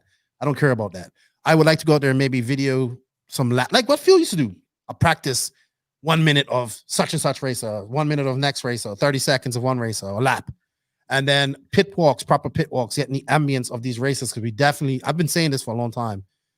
That's what I want to do. And I would love this what we're doing here, video, to be how we do things from now on. It's not always probably going to be that with the guests, but yeah, that's what I'm looking to do. And that costs money. We're taking some of this Patreon money and getting some more equipment for next year. I still have my plane ticket from PNB that's good to February. So hopefully DNC happens and I spend about 5 to 6 weeks in California. And that means that RCGP happens. So, and yeah, maybe I spend some time in USA a month and go around to local races, but definitely more podcasting, more. I really enjoy the interacting with the people of the podcast too. So I actually need to call Wally and say what's up and tell him thank you for all his help. What about you, Joseph? What do you see in the podcast, or what would you like to see? Yeah, I think that more video is needed. So the podcast is good and downloads have been pretty stable, but people watch a lot of videos, short videos on Facebook or YouTube. So more video content would be good. Relevant video content to do with what we're talking about on the podcast too. So obviously that becomes more relevant when the racing really starts back up and the international racing starts. So with no racing, there's less to talk about. But imagine we have world championships, warm-ups, Euros, nationals, all of these big races, then there's more to talk about. Silly season stuff, all of that. So can make usually we're sort of videos on those topics. So I think that's in the future. Yeah, usually we're knee deep in silly season stuff, and honestly, there's nothing going on. There may be small things going on, but there's nothing overly, like, I'm not seeing anything like, and it's nothing to report. Like, people's like, oh, there's nothing to report. People are staying where they are. They're just happy to have jobs, I think. How about you, Scott? Where do I see the podcast? Huh? Where do I see the podcast? Or yeah, I don't know. I imagine you'll try many different things. There'll be lots of like scattergun approach, I imagine, because it's you. Yeah, and pretty much. You'll get bored of people telling you to do things. I'm been bored of that. Yeah, but I imagine it will just carry on. And then you'll make a video, you'll think it's amazing, show it to Joseph, and he'll tell you it's shit. Well, I know that. That's why I didn't show him the rest of the videos that I made for this podcast. So, is your plan to learn to make the videos or get a man to do it? I'm planning. Well, that's the thing. Like, that's why I was working on OBS. Like, when I say videos, like, I'm talking basic stuff. Go film with my phone, and load it up, put that, slice that together, put some writing under it. Oh, this is JQ blowing out as usual, like something like that. And then going on like that. So who knows? I think you need more controversy. You're too PC. Piss people off. It's more entertaining. I think I need to. Keenan is. You know what? Keenan is actually. Ow! I smashed my finger between the table and my chair. In the excitement. Ow. Yeah, I think Keenan is actually too PC. I'm too much. I'm too non-PC, and he's too PC. He's too scared of pissing people off that they won't come back. Yeah. Well, you should be more like Steve. Be more like Steve Matthews. Just tell the truth and your opinion. I have to be PC because you was savage enough for both of us combined. Not really. Yes, you was. But now that you're off. No, you can be polite and nice, but still honest. I can be myself, rude, dick, and honest. So then that balances it out. You don't have to be too PC where you don't really tell your true opinion. Mm-hmm. Because the thing that attracts people to something like this, for example, is when they hear the truth. They know that something happened at a race and no one's really saying what really happened. And then we say what really happened and we tell our opinion about it. But if you try and be too PC about it, then you're just going to do like other people and not really say what happened. And then why would people listen? I agree with you there. I think I need to just release the beast a little bit more. Hold on. There. Just gotta put some fuel in the beast first. Gotta breathe properly. Hold on. Maybe I have to throw my ass back out there. And yeah, man, I agree with you there. I think I'm gonna take that approach more next year. Say my opinion, but be nice about it, you know. And I think that's the best way. You know what? I'm going to call Wally real quick. I need to say thank you to him for his time that he's been on the podcast as well. So I'm just going to call him in through Messenger. Hopefully he answers. Why don't you play one of your ad videos right now? Wouldn't that be a good idea? Yeah, that actually would be a good idea. What's up? How's it going? Well, I was about to pay some bills, but then you answered so fast, so I couldn't. What's up, Wally? How are you? Not bad. How are you? I'm good, man. I just wanted to shout you and say thank you for your time and your effort with doing this. Does he know that we're live? Yeah, we're live. I told him we're live. I know. He's been paying attention, Joseph, unlike you. Oh, okay. Wally, what's Come on, going on, man? What you got going on this weekend? I was going over to the Nitro Explosion. Getting ready for that, getting 2 cars ready. So Is that at Stretching Thunder around. Alley? Yeah, it's over at Thunder Alley this week. Okay, sweet. So what classes are you running? I'm just running Nitro Buggy and then or Pro Nitro Buggy, and then Caitlin's gonna run Sportsman Nitro Buggy, and then I got my buddy Jordan who's gonna run my e-buggy in the Sportsman e-buggy class. So So you're busy. a little bit busy today. And you know what? Congratulations to you and Caitlin. I saw like as soon as you guys were on the call-ins, the next day you announced your relationship. That's good to see. New power couple in RC right there. Yep, that's the plan. You got your buddy Joseph and Scott Hurst. What's up? Going on, guys? Just listening to Keenan mumble through a no planned podcast. It's good. Yeah, same. For no plan, it's going pretty good. That could be the new name, the No Plan RC podcast. No Plan RC podcast. It's better. Why is than there no New Flip video Flop of Collab. Wally? When I had a guest on, we saw him on screen. Why do you only have audio? What is this? Because Amateur hour? I just told him that I was gonna call him, but we'll have other guests on. We got to call Smoker too, see if he's awake. Oh boy. No. Smoke dog. All right, Wally. Well, I just wanted to call, man, and put you on her. I know you've been a big part of this, and I appreciate your work. And your Wally, time. And we honestly, gotta- I don't know how you do this. How do you put up with this?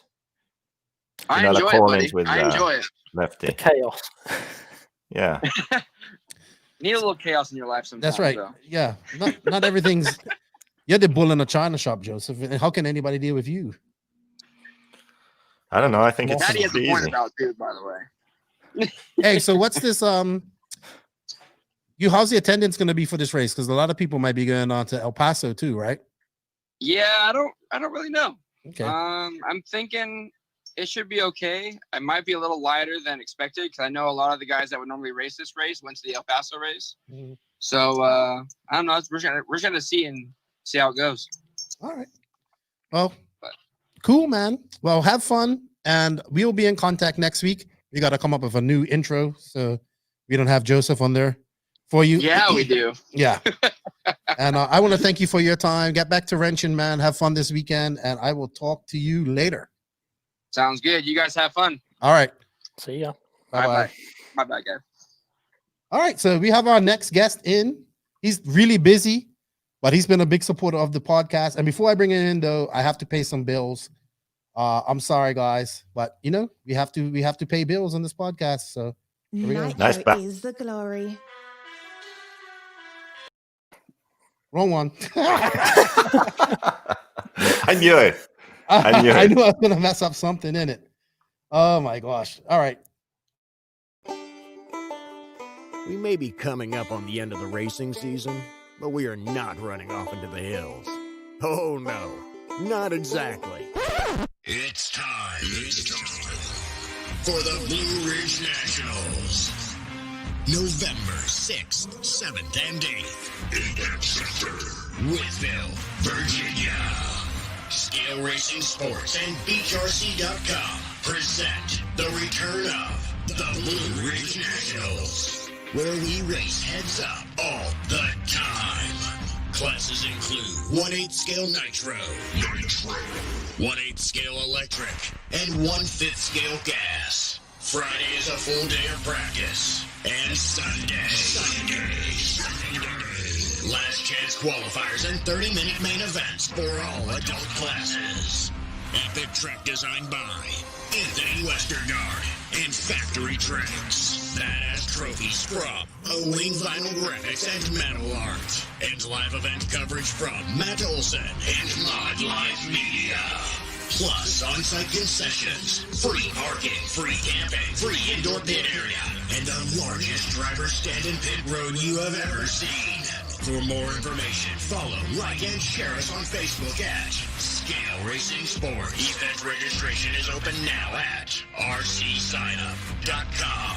Don't miss the last big indoor arena event of the season. November 6th, 7th, and 8th, Apex Center, Woodville, Virginia. We'll see you at the Blue Ridge.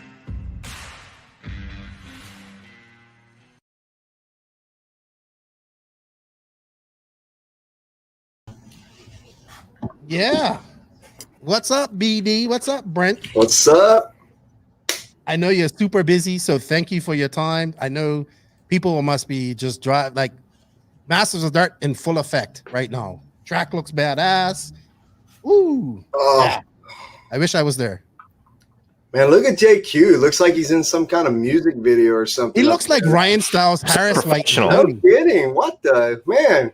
You've been gone for like months, and all of a sudden you come in all JQ. Huh. Yeah, man, because next week, a big video dropping. Ooh. Big video. Yeah. I can't wait. Watch out, Ryan Styles Harris. Yeah. I was just hanging out with Ryan a minute ago. We were talking about all kinds of stuff. I was hoping you would be on your phone, to be honest, but that's cool. I even know the internet's not too good there. Yeah. No. Luckily, you even got me at all. So beggars can't be choosers, Lefty. Nice shirt, by the way. I appreciate that. First off, Brent, thank you. I know you've been a big supporter of this podcast forever. You're shipping out our shirts. You're selling shirts for us. You're putting stickers with orders. I greatly appreciate that. You donated some swag this week and a couple of weeks ago, which I appreciate. Excuse me. We have one of your Assault RC tool holders, or in my case, what I like to hit JQ with when I'm around. And thank you. I appreciate that. We need to give that away. We're going to give one away to our patrons. I have one of those, actually. Huh? I have one of them. I know, because I was there when he gave it to you. It is really heavy. It would hurt. They were built for that. They were to be a self-defense mechanism, but that actually held tools. So sweet. So, Brent, Beach RC is blowing up right now. We've been talking. It's going crazy. You've been busy. you branched out into a few things. You're doing decals and everything. Again, a lot of things going. You're going to races. In fact, you're going to be sponsored. You're sponsoring 2 races at the same time. You got AMS in Georgia. No, AMS is in Alabama, and then you got Blue Ridge up in Virginia coming up on the same weekend. Lucas is traveling to every race in the Southeast. You have been hitting it on all cylinders this year. I want to say congratulations, because I think it's been a great year for Beach RC. Yeah, it's been pretty incredible, man. I'm excited. I appreciate it. Lucas has been a big factor in our presence in the Southeast, definitely. And we're living the dream. We're doing what we love to do. We're traveling a lot. We're meeting new people, and the business side of it's doing pretty good because of it. So yeah, everything's going good. Sweet. I see that, man. And like, I was wondering when Lucas was going to have a week off, because he's been going every weekend, but I guess that's just how you have to do it. And I asked him if he wants weekends off or weeks off or whatever, and he's like, "No, man, I'll tell you when I'm ready." I'm like, "All right," and I know when he's going to do it. I'm surprised he didn't take this week off. That would have been perfect.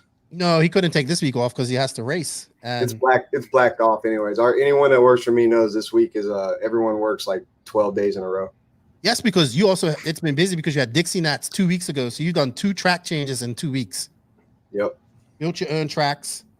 Layout looks great. What's the trademark of the layout this week? I haven't really looked at I just looked at Spencer's picture, but what do you think is going to be the make or break part of that track? Make or break, triple in front of the driver's stand. It's right up against the wall. It's pretty big. Mod cars, 4-wheel drive stuff, they can make it, but the stock stuff's going to definitely have to, drive it differently. There's an option section going into our berm in the very center of the track that looks a little bit tricky. I haven't got to drive it yet, but it'll definitely provide a little bit of inconsistencies or, maybe some drama mid-race, depending on how close the race is. But yeah, man, it is. The track turned out really good. It's the only track we've ever built that doesn't have a straightaway. I mean, Pagani would love it. Yeah, he always complains about that. The back wall section, it's straight, but it's peaked like this, so it's basically like a long floater at the very center. And then for the first time ever, we did, which I love. I might start doing this more often, but we put the starting grid in the final chicane before the starting line, which really gives an advantage to the top 2 or 3 guys, which I personally think is necessary. You don't have a 8th, 9th, 10th place guy just dive bombing into turn 1, running through people, and they're going to have to drive around the chicane to actually, get going. So sweet. Who's the pro guys that are attending? I know Fenn's there. Who else? You got Finn, got Rivkin, Dustin Evans. We got a few team managers here. You got BT, T-Trans here, Kevin Abbott. There's some real fast guys that, you might not put them in that same, category, but they will be very soon, like Matt Klein, Tom Rindernick. We got both the Horn boys here. Nice. I can't even name all the fast kids that are here. There's definitely our most stacked field we've ever had for Masters of Dirt, and I think it's going to be probably a really, really good weekend and a lot of great racing. Yeah, I think so too, and it's fun. Fireball 500. What's that? Tell us about that. Fireball 5. Well, this year's the Fireball 5000. Well, let's just say everybody knows me by my middle name, which is Fireball. You should know me pretty well by it. I will never drink that shit again. And but this year we're changing up a little bit. We will definitely. I think we only have 4 gallons of Fireball, but oh my gosh, that's like unheard of. One of the guys that comes every year brought a full case of mason jars full of moonshine. Okay. And then I've got 2 kegs coming tomorrow. So we're already talking about who's going to do the longest keg stand. So yeah, tomorrow's the party. Yeah. Tomorrow we That's what I party. like about this race. Tomorrow we party, and that's, I'm sure people can see it both ways. They can either see it as like, hey, you don't take it serious, or maybe we actually do take it to the level that everyone else should take it to, and that's having fun. Right. So it'll be Sweet, serious man. Sunday. Well, I know you're going to be busy this weekend. I appreciate your time. Joseph, anything, or Scott, anything you want to say to Brent before we sign out? Hello. Hiya. Hiya. That's how Keenan greets me every don't time. when you go see Ryan Styles Harris, tell him JQ's got like his lighting is on fleek and camera with Ryan Styles Harris. I'm telling you, I don't know. You must have watched Ryan Styles Harris's how-to video on how to look good, because JQ, man, like, where you been? Trust me, I've been hard at work. Just I'm just looking forward to 2021. I mean, look at that buggy right in the very back there. It's used as a lamp. I mean, it is like, I mean, that room is amazing right now. I am jealous. I got envy right now. It's so funny because it looks really good in the shot, but it's like a disaster if you were actually here. So really, sounds like your life to me. If I threw on some mood lighting in here, then my office would probably look just as good as yours. Maybe. Sweet. Anyway, Well, there's some videos coming, Ryan Styles Harris, he has the whole vlog game down. I'm not interested in that. I'm just going to, share some facts. You should have First seen one him will be direct engine me the other tuning. day. Let me text set him up right engine now. tuning, all that kind I'm of going to stuff. tell him So- he needs to be watching this so he can. Hey, he needs to come on the podcast too and answer my Facebook. I'll talk to him today. Hey, but you should have seen how Joseph and I was filming last week. Yeah. We was using this program, StreamYard. We had my camera set up. We had my phone as a camera because we couldn't see the back where I was filming. So I had my laptop positioned where he could see the back of my phone, and he was directing me while I was doing all the stuff for this engine video movie. And it like, oh my gosh, don't do that. Now go over there and kneel down, pause. He was like director JQ last week. It was actually a lot of fun. And then this week, when I need him to be engaged, he just disengages completely and doesn't even pay me any attention to 5 minutes before we come on the podcast. So typical JQ stuff. That's the Brent, JQ before we I go, know. SJ Shantler wants to know, Brent, who is your team for RCGP 2021? If you're putting one together, can I get a shot? SJ, we don't have any particulars yet. We're definitely trying to get everything worked out, and as soon as we know and we're able to say whatever we're doing, we will definitely put it out there. Sweet. Well, Brent, I want to thank you for your support. I hope you can print out some more decals. If people use the affiliate link that we have for Beach RC, it really helps us out to show our sponsors some love. If you want some NNRC stickers, just put it in your order. Hey, can you please send me some NNRC stickers? And when you put them on your car, just make sure you tag, Beach and the No Name RC podcast, man. But thank you, Brent. I appreciate it, man. And I'm looking forward to 2021 and big things. So me too. You're doing a great job. Congrats on 100 episodes, man. It's a great feat. I think you've really stepped it up and have the industry standard podcast now. And I'm glad to be a part of it. And I look forward to many more years for sure. We're only getting warmed up 3.0. I believe that, actually. A lot of people don't know how much work goes on behind the scenes, but I believe the warm-up part for sure. What's that there? I missed it. He said we're only warming up. Oh yeah. Hey, I had to train Keenan for 2 years. Now he's up to the task. Like now I know he can do what I need him to do. Of course. So now we're gonna get started. All the credit. Well, someone has to train him. Keenan's used to not having any of the credit. Yeah, I gave him credit twice already this year. 2 times already. I give you all the glory. Hey, where my man Wally at? We just talked to him.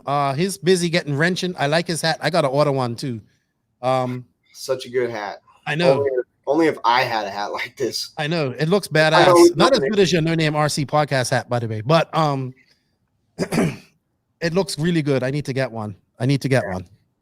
Well, Wally's doing some great shit out there, man. I'm stoked for him. Looks like he's gonna launch some products here soon. It looks like that's gonna really do well. So I'm happy for him too, man. Hard work pays off. Yes, sir. Living the dream.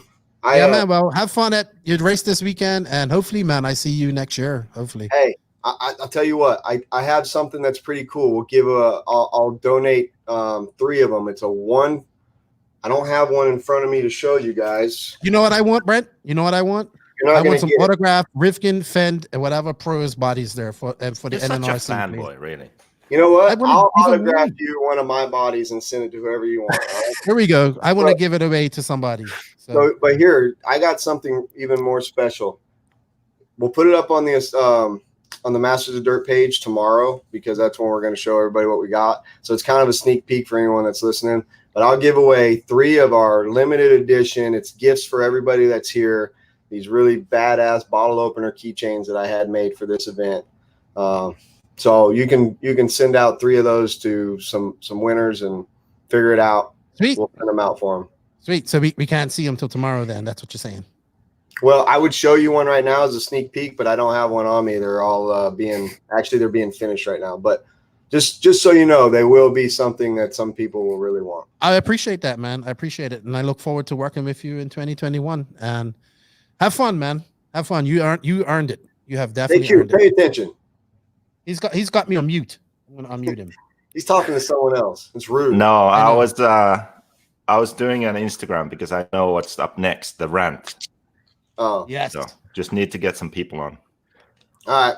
Well, you guys have a good day. I'm gonna take my smoking hot wife out for dinner. Yeah, it's your anniversary. Happy anniversary. Yeah, and then I'm gonna come back and finish building my cars so I can race this weekend. That sounds just about right for you. That is Dinsford's way of going fast. Wait until the last minute. Sweet. All right, guys. Sweet. All right. Thanks, Brent. Have a good race. Nice meeting you, Scott Walker. Yeah, you too. Sweet. Take care. Sweet. All right. What's up, Corey? That's you. Left tire salute, my friend. What's up, RC Kevin? What's up, Kenneth Pope? Tim Barf still in. Good to see you guys. You know what? We got to pay some bills before we go on, but we have a special guest for the rant. And I know everybody's been waiting for this, and he's finally gonna be. He's looking all dapper, but he's finally gonna be here, and he's gonna start the rant. I have to pay 2 bills right now, so Joseph, you're just gonna have to wait. Techno RC. Techno RC.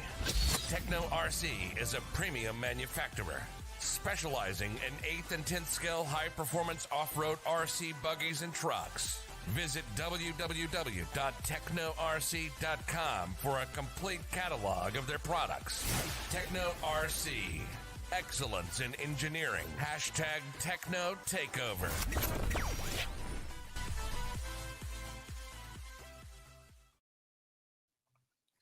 Okay, we have one more bill to pay before we go into the JQ. We have to go into the JQ Racing rant.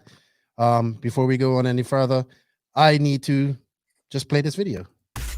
We are now at that point of the show where you should fasten those seatbelts and put your big boy pants on. Whoa. Things are about to get serious. It's time for the JQ Racing Rant.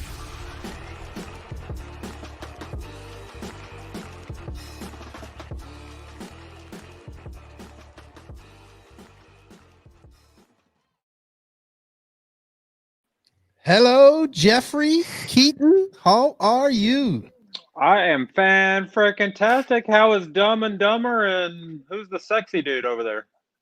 That's Scott Walker. All right, nice to meet you, I'm Scott. scared to speak now. Nice to meet you. Hey, welcome. Hey, first off, welcome everybody to the JQ Racing Rant. This is the part of the podcast where you need to put your big boy panties on because it's probably going to get rowdy today. I'm looking at Jeff right now, and I can see he is itching to argue with Joseph. I can see it written all on his face. It's going to be good. It's going to be good. Wait. Before we do anything, Man, I have to share something with you. Shut up and let Keenan finish his spiel. Wait. I need to share something first because this is urgent. This is seriously urgent. Oh, I discovered everything's something urgent I with didn't you. know before. I discovered something. Check this out. If you squash Ryan Cavallari's face in Microsoft Paint, he actually looks like Jeff. Don't you think so? That's his favorite driver. Yeah. So that's Jeff's favorite driver. See, this is what kills me. Look at that. Look, that's just it does like look like Jeff. you, Jeff. It does. This look is like what you. kills me. JQ will spend hours upon hours upon hours to figure this out, but he still can't make a fucking car right. Go figure. Is You that would Jeff think or not? if JQ would spend as much time trying to make fun of other people as he does on his own fucking product, he might actually have some decent shit. Hey, Jeff, Hey, I'm gonna the have Black to put Edition a is really F good limit on you this right now. weekend, You just too. don't know. But hey, Jeff, what have you been before we go on any further? Thank you for coming on. I appreciate it. I haven't talked to you for a while. You're looking pretty dapper there if you're here to the side, and you've been living your best life on the airport life, and you got a badass fish tank behind you, by the way. Just hanging out, just enjoying life. Is that Where a do you live saltwater now? tank behind you? Yes, that is. Yeah, very nice. A lot of work going into that. You got your buddy Joseph. You haven't met Scott. What have you been up to? You've moved back to Idaho now. Just moved back to Idaho. Yeah, back here. So what are you doing now? Same shit. Just different city. Okay, but not. You don't look like too excited, like you was when you was in. Oh Reno. no, it's all good. No, I had to. I got transferred back over here. It's just a bigger airport, bigger station, bigger shit, more stuff. Did to you do. commit a felony on the East Coast or something, and you had to run or what? I can't talk about my felonies, but Have you been keeping up with anything RC wise, or you've just been zoned out of it lately? No, I mean I still race some 10 scale. I was racing 10 scale in Reno, and I'll do some carpet shit here. And as soon as I get a good 8 scale car, I'll go back to 8 scale. Hey, are you still gonna run JQ next year? I don't know. I told you I want a good 8 scale car, and from what I can tell, you still got shit. So. Okay, so if there's a new one, then you'll run it. It depends. I'm still kind of hung up on this whole fact that the owner of fucking JQ Racing still has me blocked on Facebook. So. What do you mean I quit Facebook? You quit Facebook? You just don't know. Oh yeah, he did. Oh, I would never fucking know that. You could get him on IG now, though. I did block you before I quit, though. Yeah, I know. That's pretty funny. No, it's all good. We'll see. I want to see what kind of shit you put out this time. If it's any better than the last shit. Okay. We'll see. Deal. Well, when is this new thing coming out anyway? By the way. I don't know. I was just messing with you. Oh, there we go. Yeah, see, figures. Cut. You're gonna release some bullshit wing mount again, just to keep current, right? Yeah. Like any other. I'm sorry, we can't be like X-Ray and completely build a new car in 6 months. And they don't. That's the whole point. They release a wing mount and it's a new car. That's the point. Optimized chassis, 0.5 millimeter different. Yeah. At least an update or two. Some shit. Something. Jeff, we'll see what I can do. So anyway, Jeff, we've watched you on her. You were very integral in a big part of the podcast and its beginning. I appreciate your time. The rants were epic. I think. Hold up. Not to keep stopping you here, Mhm. but I heard JQ earlier trying to fucking take credit for all of your hard work. Thank you. JQ can't even take fucking credit for his own product. But now that you actually have something successful in the podcast, now he's got to take credit for that. Like, fuck you, JQ. Give Keenan his due, man. Like, the dude's worked his ass off on this podcast, and it's dope as shit. Like, it's awesome. And you want to come in after the fact and fucking take credit? What a dumbass. It sounds about right with JQ, to be honest. This is just how it looks to the outside. I suppose you're taking credit for AE redesigning their cars and making their shit better, right? Like that was all your call. No, I mean that's basically Mugen MBX4, I think. Oh, they went backwards? Yeah. So. Oh, okay. Or was it 5? I can't remember anymore the numbers. Anyway. Hey, so I wanted to ask you before we ran on to the actual rant, Jeff. What are we even ranting about? Oh, you're gonna like this. Back to being fucking unorganized. I don't even know what the hell we're ranting about. What the hell are we ranting about? You need no warning for this rant. Oh, okay. This is what you love to rant about, so you're all right. And you know what? I don't even think I'm going to be very, very vocal in this one because I just want to see you and JQ go at it. It's like Joe Glass versus Mike Tyson. What was the guy from Mike Tyson's Glass Joe or something like that? Who gives a fuck? Get on with it. Which one was your favorite? I wanted to know which was your favorite episode. Which was your favorite guest of the podcast? I know you haven't listened to all of them, but my favorite one was Mayfield, probably. Mm-hmm. It was just a good podcast. Yeah, I enjoyed talking to Mayfield too. He kind of warmed up. What's your favorite rant, though? That's the more important thing. My favorite rant would probably be shit. It'd probably have to be like when we were making jokes about. Oh, is it the censored one? Yeah, the rant that we shall not talk about. Yeah, when the rant that does not exist. When I was banging on fucking Drake and his dildo shit, and well, you kind of went deeper than that. Like, yeah, it's pretty fun. I have that whole rant like just sequestered in a safe, ready. I'm telling you, you should put it out. It's the forbidden rant. The forbidden rant. I actually think it was fine. No, you was the first one to say. Oh yeah, you was the first one to say we can't post that. I know. It was bad when JQ's like, no, we can't fucking post that. I got to go back and listen to it, but it's funny because my buddy keeps saying. It was the fact that when we were at we were at DNC or not? No, DNC, PNB. we were at PNB. Yeah, and Drake, wanted to punch me and shit, and I think you might have earned that a little bit, just a touch. I still disagree with that, but I'm sure just like Joseph disagrees if anybody wants to hit him. So, good stuff. All right, you know what? Before we go into our rant, I have to pay one more bill. And you know what, Jeff? Hey, have you tried to Manscaped shit? Yes, I have. Bills? Yeah, I have. Are you all fucking like? Yes, I've been shorn. Oh, nice. It makes it look so much bigger. Feels bigger too.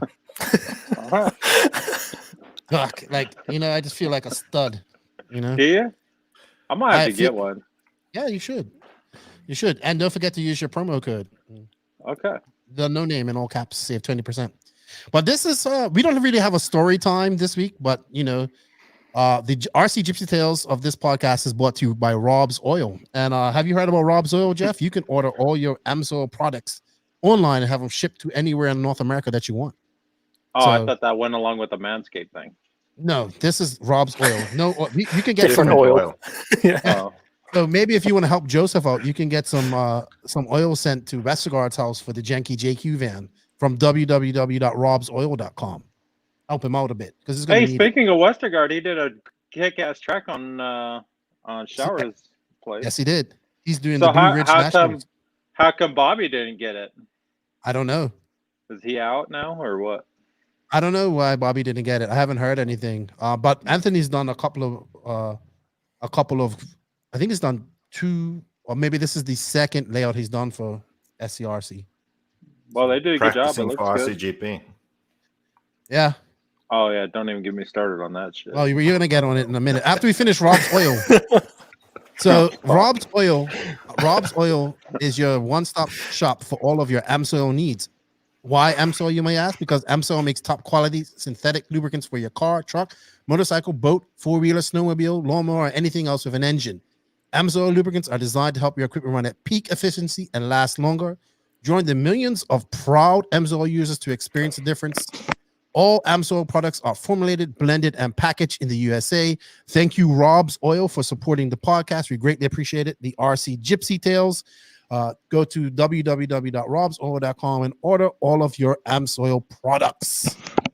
All right, so Jeff, this rant is specifically, it wasn't what I chose to rant about, but maybe we can get on that. But here we go. We're going to have to give who's going first. Is RCGP a success or failure? Oh shit. Well, that's easy. It's not fucking running, so obviously it's a failure. I mean, that's as cut and dry as you can get. Is that your best argument that you have? No, but I mean, look at it this way. Okay, you guys are still putting out some cool videos. I've seen your videos. They look cool. Like, what did you think of the video? Let's give you. I want your honest opinion on the videos. In fact, I can even take it one step back. Earlier, I heard you guys talk about whatever fucking race it was where the attendance was super low, and you were like, "Why was the attendance low? Why was the attendance low?" The simple answer is because nobody fucking cares. Nobody wants to go to that stupid race. That's why the attendance was low. Like, how hard is that to figure out? Why is the attendance low? Because nobody went, because nobody gives a shit about it. That's why. Okay. So what did you think of the videos though? The videos, they're good. Like the second one, if you don't know what's going on, it's hard to follow. But other than that, I mean, they're good. The quality's good. They're fun to watch. It's no different than that fucking dude that does the come drive with me or come fuck me. Yeah, but he's probably out of a job now too, isn't he? Oh, I'm sure. Yeah. But like that dude, like he does good quality videos. He does great quality videos, but that shit ain't making the hobby any bigger. It's not gonna grow the fucking hobby.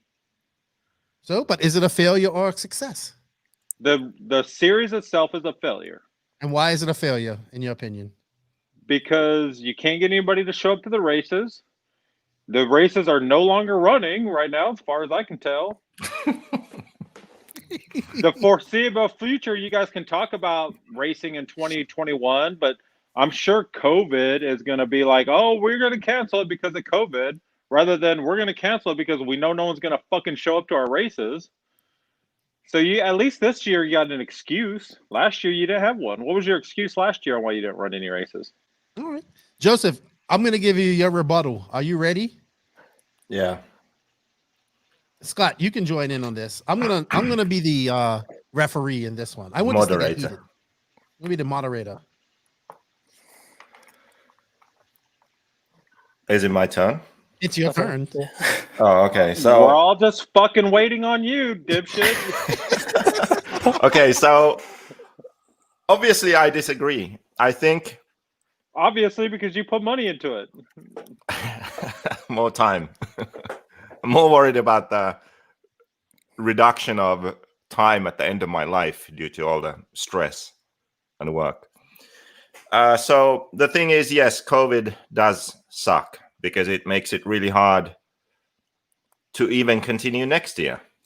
So that's an issue. But at this point, it still looks like, well, two reasons. One, because this year has been pretty tough for many companies, so they are even less willing to put any sort of they are less willing to make decisions now to commit financially to a series because of the unstable situation due to COVID.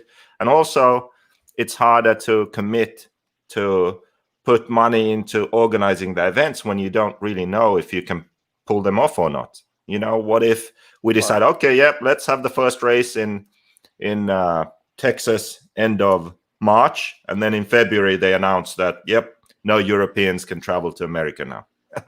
Well, what are we going to do? So that's a problem. But if we disregard all of that, because we can't really affect that, so we forget about COVID, we just imagine there was no COVID, and whenever that time comes, when we continue with RCGP. So I think we can forget about the situation right now where there's no racing. Let's disregard that. Let's imagine that the racing can continue, COVID is done. It was never going to be a great success from the very beginning because it was something different, something new. Closed series, not everyone can join, a different way of racing. And all of this was done because we wanted to create an environment where the types of videos like Driven and the kind of race coverage, like the live race coverage was, where that was possible. You can't do that at your regular sort of DNC or Silver State. It's just not possible because you don't have the same race format and you don't have the team structure and the series aspect to it. That was all missing. So the idea of RCGP, I think, is a good one. It's one that many people have talked about before, and the proof that it is a good idea is just look at any other form of motorsport. They all have the same thing. So I think it was a good start and a good attempt to create that also for RC, to have the professional side of racing, to have the sort of pinnacle of scale motorsport, something that you can promote RC with. Well, and it's not something that just can be done like you do it 1 year and then it's like, well, nothing changed, so it's a failure. That's not how it works. I think you have to do it for a longer time to see the positive changes. Nobody, see, this is what you just don't get through your thick skull is nobody is questioning that fact. Nobody's questioning, was it good in the sense of the content, the racing, you know, aside from nobody showing up, but nobody's questioning any of that. Everybody thinks it's good in that aspect. The problem is you don't have the funds, you don't have the backing, and because you want to limit it to a select few elite people, you're never going to get the attendance. And if you don't get attendance, and regardless of what you say, you need attendance to keep the series running. That's what drives we covered the this series. before. So, I mean, the attendance was okay. Now, first race had 70-something people, but it was the same as they have normally at that race. That's a club race. Yeah, but that's how many people they normally have. And then second race was low. And where was the third race? Third race in Italy, I can't remember. And the last race was about 100 people at Thunder Alley. And the limit was 120. So not entries, people. Yeah. Right. Yeah, because so it's people that matter, not entries. The thing is that even with full attendance, the 120 drivers or so in RC2 at every event, that's not going to fund the series. It's not like DNC where Joey makes his money on entries. The whole point is to get entries. That's where the money is. RCGP is different. The entries alone aren't going to fund the series because the entries are limited. And the entries are limited because we want to run a certain format to a certain schedule and do a certain thing. So you have to limit the entries. So it's impossible, unless you charge like $1,000 for an entry, which isn't going to happen. The entries aren't what's going to fund this series. It's just one part of the income. I know you're relying on the manufacturers and outside entities to fund it. The problem is unless it's a long-standing series, it's never going to get the funding. So it's never going to get where you want it to go because you don't have the money to back it. You need the money to back it, and you're never going to get it. The funding, that's the whole problem. That's the difficulty. But it's not like it's impossible to do. It's okay.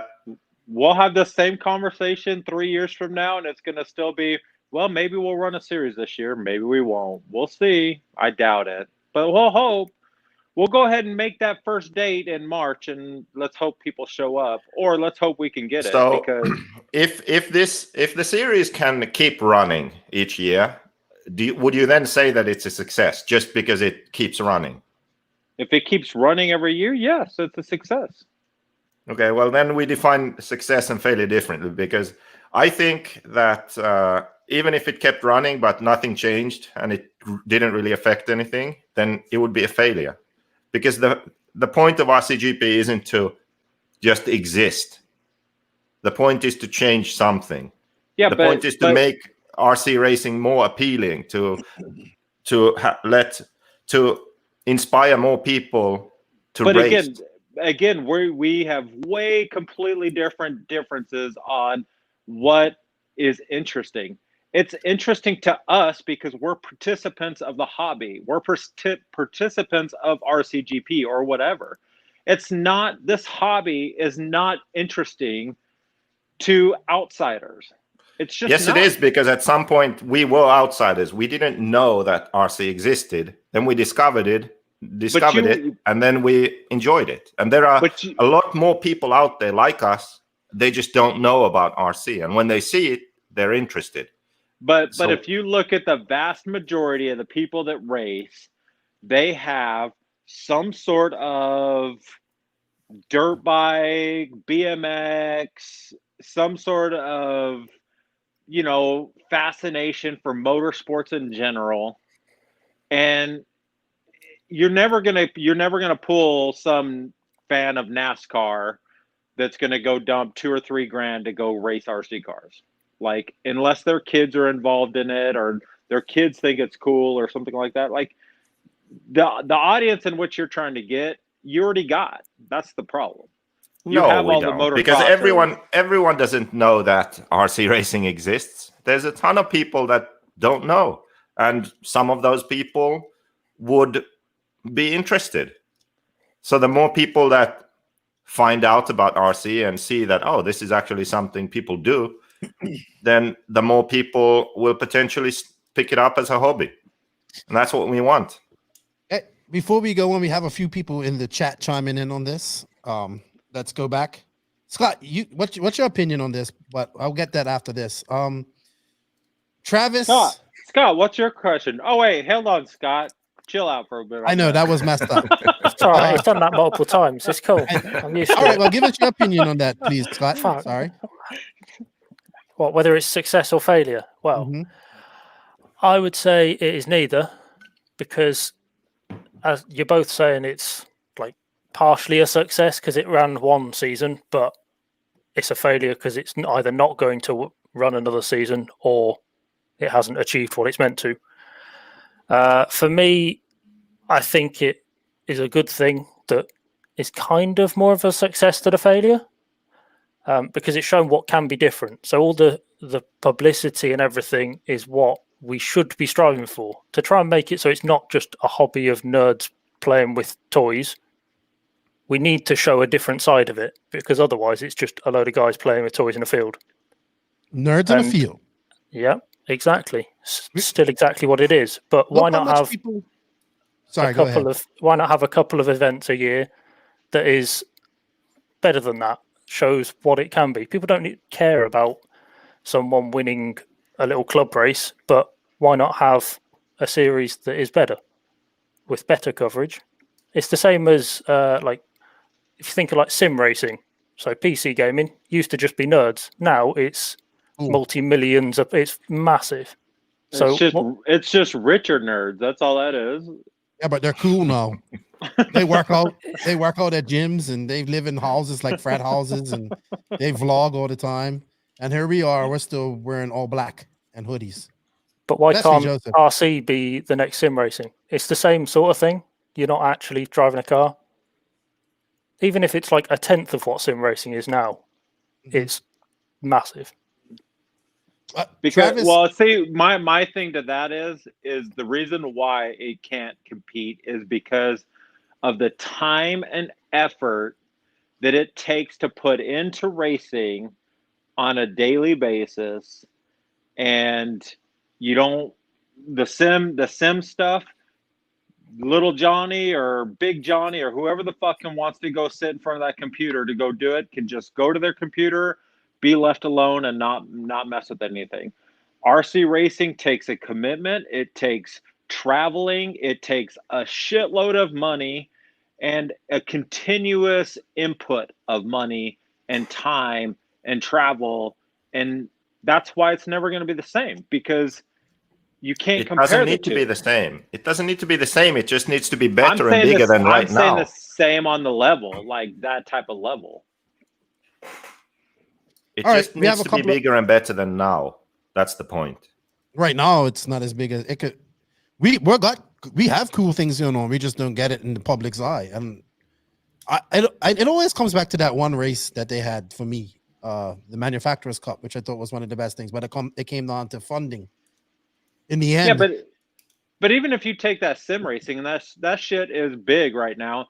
I wouldn't know anything about that if it wasn't for my Facebook friends that were buying $10,000 computers to go do it for 5 minutes because they couldn't go race for all this COVID shit. Right. That's the only reason why I knew about it, but it's not because of anything else. but it's big. Like it's bigger than you think it is. Oh, But- I know it's huge. But people can dump $10,000 into that, but they can't, and you don't even need $10,000 in RC. So, but I understand I do agree with you on the work ethic part of it, though, putting in the time and effort to get better, because a lot of people think that they should automatically be good at this because they're not in the car. You know what I mean? It's hard. It is very hard to compete. And even on the video game side of it, all that shit, like you can sit in front of that computer 8, 9, 10 hours a day, just back to back to back. You get better so much faster in that arena than you do racing RC. It takes years. Look at our top guys right now. Our top guys have been at this forever. Since they were 4 and 5 years old, and they're just now getting fucking good where they can go win a world. Look at David Ronefolk. He's what, 23. 22, 23? He's been racing for 10, 12, 13 years. And he's just now getting to where he can go to any race and dominate.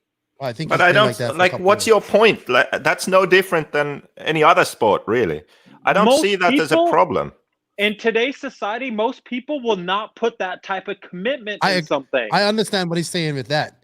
But Yeah, then but these it same doesn't people will matter. race It's irrelevant. motocross. It's the same in other things. Bullshit. It's not irrelevant. You're irrelevant because you don't see that. You don't see that commitment is everything. If you're not willing to commit to it all in, you're never going to succeed in it. And nobody wants to go spend the type of money that it takes to get into this shit and be competitive unless they're willing to put the commitment in. And dad's not going to go buy little Johnny $5,000 worth of gear. He don't have to right away. Yeah, come on. He don't have to right away. You know that too, Jeff. But he's not going to be committed. Even But you buying can start out- even buying JQ's shit. as We're cheap not as you saying can people have get. to get 8-scale cars. Well, Okay, this is actually what RCGP is out to help solve this issue that you're talking about, because back in the day, RC racing was cool because it was the latest technology. And if you could imagine that you can control a car remotely in the real world, it's amazing. It was an amazing thing. Video games sucked back then. It was like square blocks on a screen. That's not cool. RC car, that's cool. Times change. Video games are really good now. RC cars are still the same idea, same concept. Like the novelty of controlling something remotely isn't there anymore. It's not cool. It's not a big enough attraction to a 12-year-old kid to see a remote controlled car now. It just isn't, because there's esports, there's all these other things that he could do that he thinks are cooler than the RC car, right? But there are still people today who see that RC car and think, well, I can't race go-karts, I don't have the money or whatever, but I can race RC cars. Or they don't even want to race real full-size cars, but they like wrenching on the cars, building cars, running them. They enjoy that. So there'll always be people who see RC racing and enjoy it. They are always going to exist. So there are a few things that something like RCGP needs to succeed in doing. One thing is to show those people who are interested in RC, no matter how they come across it, that, hey, this exists. And they'll be like, wow, this is cool. I'm going to look into this. They have the dedication. They are a minority, but they have that in them, that when they discover it and they see that there's racing, they want to be a part of it, and they'll figure it out and they'll put in the time. You know, those people exist. Then there are a ton of people who already have RC cars, but they aren't really into racing. They just bash with them or whatever. They'd never go to the track. They need to be encouraged to go to the track and race. They need to see something in racing which is more fun than what they are doing now, driving around the skate park or in a field or in the street or whatever they do.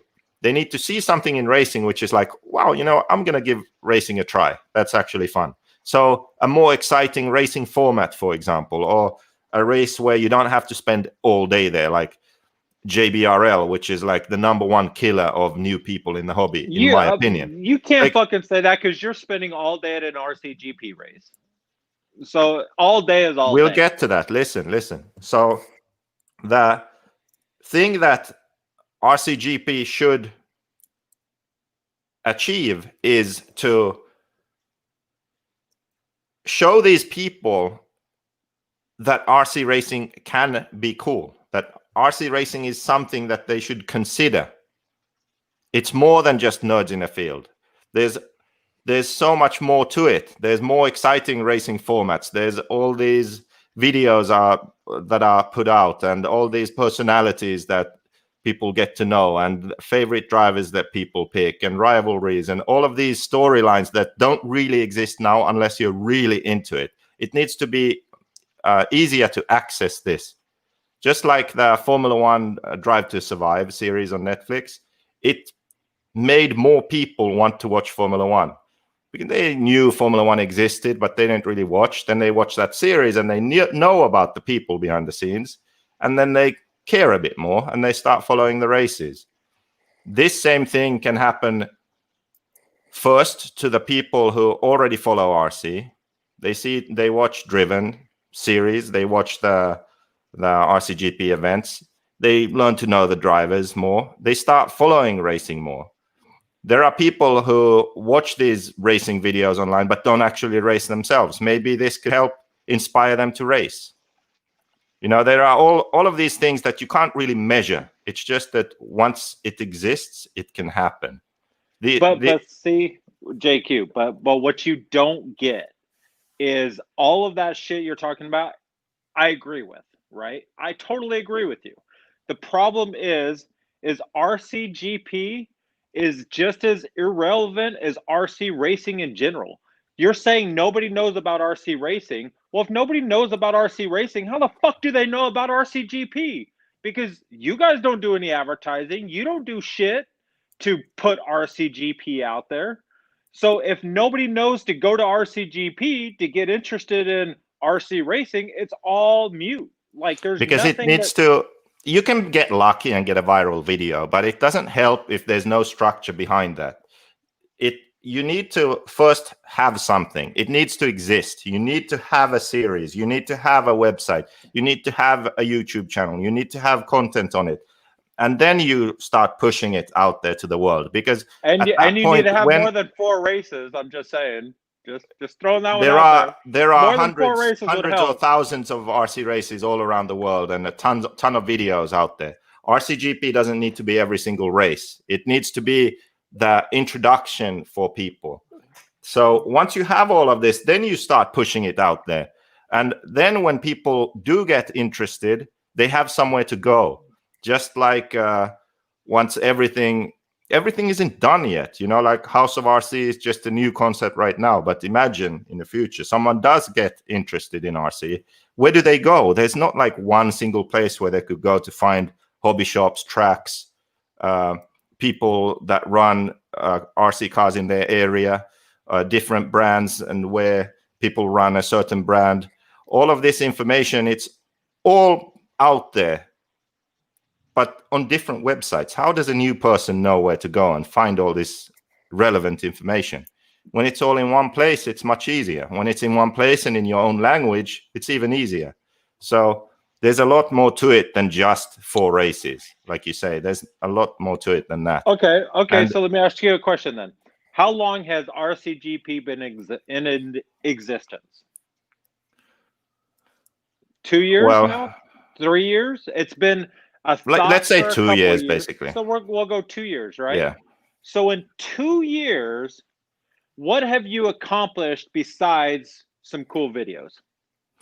I think that you can already see that the RCGP is helping to inspire other changes in racing formats, for example, showing that it's possible for us to race in a different way. We can have heads-up qualifying. We can have... You know what it's changed done? You know what it's done? People change formats for the last 2 decades. Just because IFMAR is the standard. Not really. But there's all these one-off races where there's the IFMAR, there's the people the are doing a lot re-race more heads-up format. racing now. Yeah, I mean that shit's been going on since I was fucking 12. Like big Right. deal. So obviously, and you the race format, that's it. That's all you got is a no, race but format? obviously it's getting people like what did Chris Vail and his guys TikTok video on that got 3 million views? It got RC in front of 3 million different people. It's not saying it's going to get 3 million people into RC. It just got it in front of those people. That's what needs to happen. Well, yeah, but yeah, that but can that's happen not going on to do. anything. Yeah, but my point is that even if 1 billion people see RC racing for a week straight, nothing will change if there's nowhere for those people to go. If it isn't easy for them to get into racing, if it isn't easy to find the relevant information for themselves, like I live here, there's a track there, there's a shop there. Right. If they can't get this information, and also in addition to that, okay, I don't know shit about this. I know there's a track. What cars can I race at that track? What should I get? Because there's too much choice. So this is all my these things point, though, need to be JQ. made easier. This is my point. 2 fucking years, and all you've done is some videos. Why haven't you developed that side a little more? Because it's being worked on. Everything doesn't happen like that. Like boom, everything's there. No, it takes time. You got 2 years. 2 years. That's a lot of fucking time. 2 years is really not that much if you think about all the big changes that need to happen for something like this to really take place. Like, yes, but where's the races start? You haven't exist. even started on that side of it. Yeah, we've started on that side. Go to houseofrc.com right now and see what's there. Connie Svensson on the screen right now is building that. And we're collaborating on that because that's going to be a platform in the future that has all of this information in one place. Like if I asked you right now, this is also something that can help, or how can I say, it can make the RC racing scene more fun for the people already involved that already go to all the races. Because if I told you or asked you right now, list the 10 winners of DNC, of the last 10 years, you wouldn't know. And you wouldn't even know where to find that information. Or I would ask, like, in the last year, who has won most big races? You wouldn't know, because none of this information is in one place. And we need to have all of and this I don't kind of fucking information care. in one place. I A don't lot give of a people shit care. who won DNC 10 years ago. Like, why the fuck would I care about that? I do, because it's a lot of people do care. You're an idiot. I will have a few questions in here that I wanted to go through. Travis Kendall, track walk. He wants to know. He wants to go back to what Scott was saying. He says, so Scott was saying, what is RC missing? So to what Scott is saying, what is RC missing that those disciplines found that made it explode and become mainstream? Well, I don't think there's anything outside like RC. Like, even the technology wasn't there. He also goes on to say it took Moto 5 years to he took decades to get where it is. So I think that's a good question. What do we need to do to? I don't want RC to go mainstream. I just want to get more people into it. I don't think it's going to be mainstream. I'm not trying to make it like drone racing. I just want to know how we make it more appealing to more people. It's not. It's boring as fuck. But then we should be able to change even as That's much because as you go I'd to love, races with 900 entries and spend from 6 o'clock in the morning to 1 o'clock in the morning. I'm going to go as far as saying there's a lot of things I like about RCGP. I love the format. I think the format's awesome. Like, I think that's a great way to race, and it's cool. Like, it's different, but it's not. It's still boring. It's still boring for 90% of the people. Even the people that are into racing. Like, there is a select few that actually give a shit and want to go watch the race. Like, I'll go to an RC car race. There's lots of just to people go that want watch. to. Nah, I disagree. There is, but the problem is there were no Mayfields. There were no really, really top Americans in there, so America didn't really follow it. Simple as that. As much as we've tried to change America to follow some European racing, which they are doing more now, which I really like to see, because there was no Mayfields, no Cavs, well, there was a Cav or nothing like that competing in it. That's why for like people like you and people that they watched it, they didn't take it seriously. But if they took some time to just grow their open their minds and see that there's more to RC than just the drivers in America, then they would see that this was good and the racing was good. Okay, I can't really say for Joseph. He did shine a lot in Austria. But, he's like, honestly, that's what it comes down to. When did he ever shine? He did shine in Austria. Almost he was in third. What was there like? Was there like 5 people at the race or what? No, everyone was there. Well, I just want to address this question on screen. Patrick writes that about me, that I have my reputation. People know what it is, and he's put a bad name on himself. I bet it would have been bigger without JQ. And I know I'm not the only one who will say it either. Well, the thing is that it wouldn't have existed without me. That's the whole point, that to do something like this, you have to be a certain kind of person and you have to have a certain personality to be able to do something like this. I'm serious. I'm being serious. And that's just how it is. Like, if you want to be everyone's friend, then you aren't going to get something like this done. I guarantee it. It's just, that's how the world is. Yeah. And I've already told you that you're a jackass and they're one of the reasons, but at the same time, we know why it happened. Mick McCreary of Top 25, he says, a person has to register to get into House of RC. That can change in the future, but right now a person couldn't even get in. Yeah, because it's still in beta form. You have to register to get in. Yeah. But it's free, so why don't you just register? Because nobody gives a shit. That's what you don't get.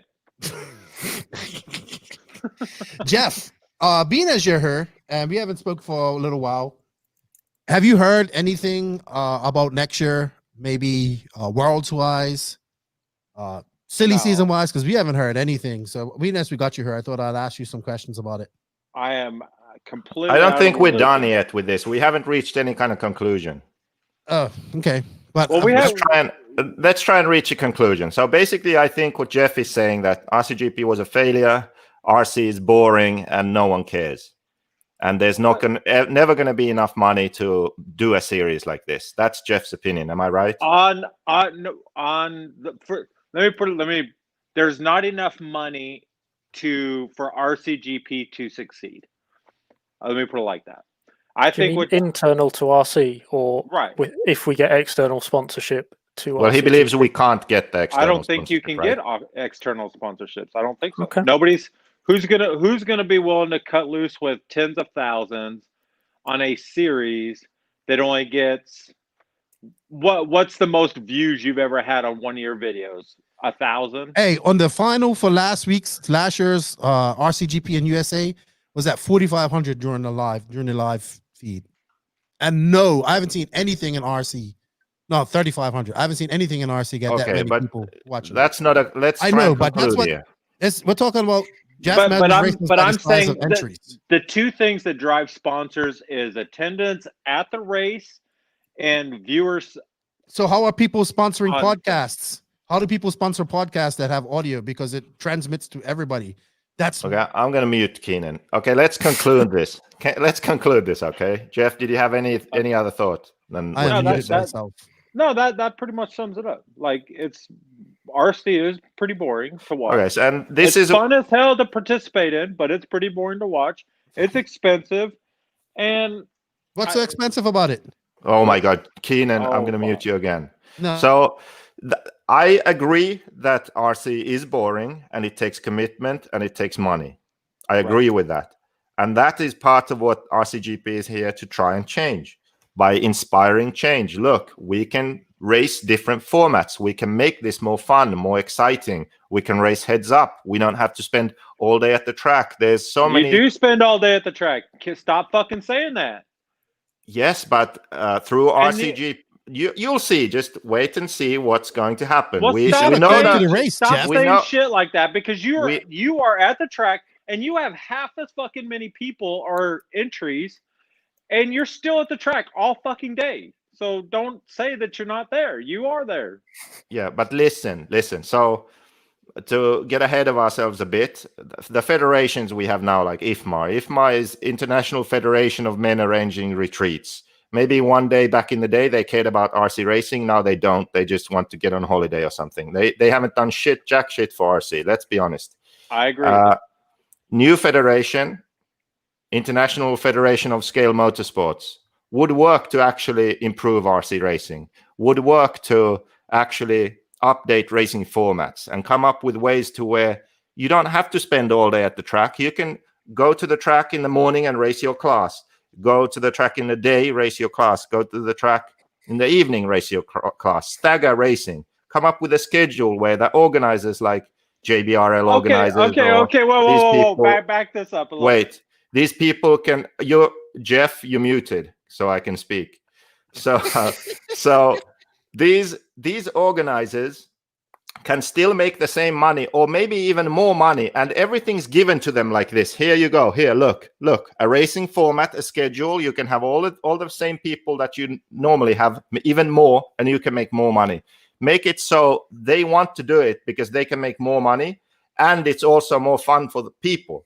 They can choose to stay there all day, or they can go just for their slot, like sportsmen in the morning and pros in the evening or whatever. There are so many ways that we can improve RC racing so that it's not as boring, doesn't take as much time and as much commitment. So the difference between me and you is that I can see that there are ways that we can be better, and I'm willing to work towards improving RC racing, and you are not. No. See, this that is where the difference. You're so fucking wrong. Okay, No, so you're I'm telling not wrong. me. Wait, you're telling me. Now it's getting heated. The Shut up, fucking Kim. the elites of this industry, your Mayfields, your Cavs, your fucking David Ronafolks, your Angaros, they're gonna be just as fucking good if they go show up at the track an hour before their fucking race, go run, and then they're gonna fucking bolt. No, this is how. Because no. that fucking track changes by the second at almost 90% of the places you go. They are watching that shit like a hawk, so they know what they got to get their cars prepared for. They're at the track all fucking day because that's what you have to do. No, listen. You misunderstood what I was saying. So I said that you said when go RCGP show up, run your slot, and go home. How is that fucking misunderstand what you're talking about? Okay, let me talk again. I let you talk. Now you let me talk. That's how this works. Well, you're stupid.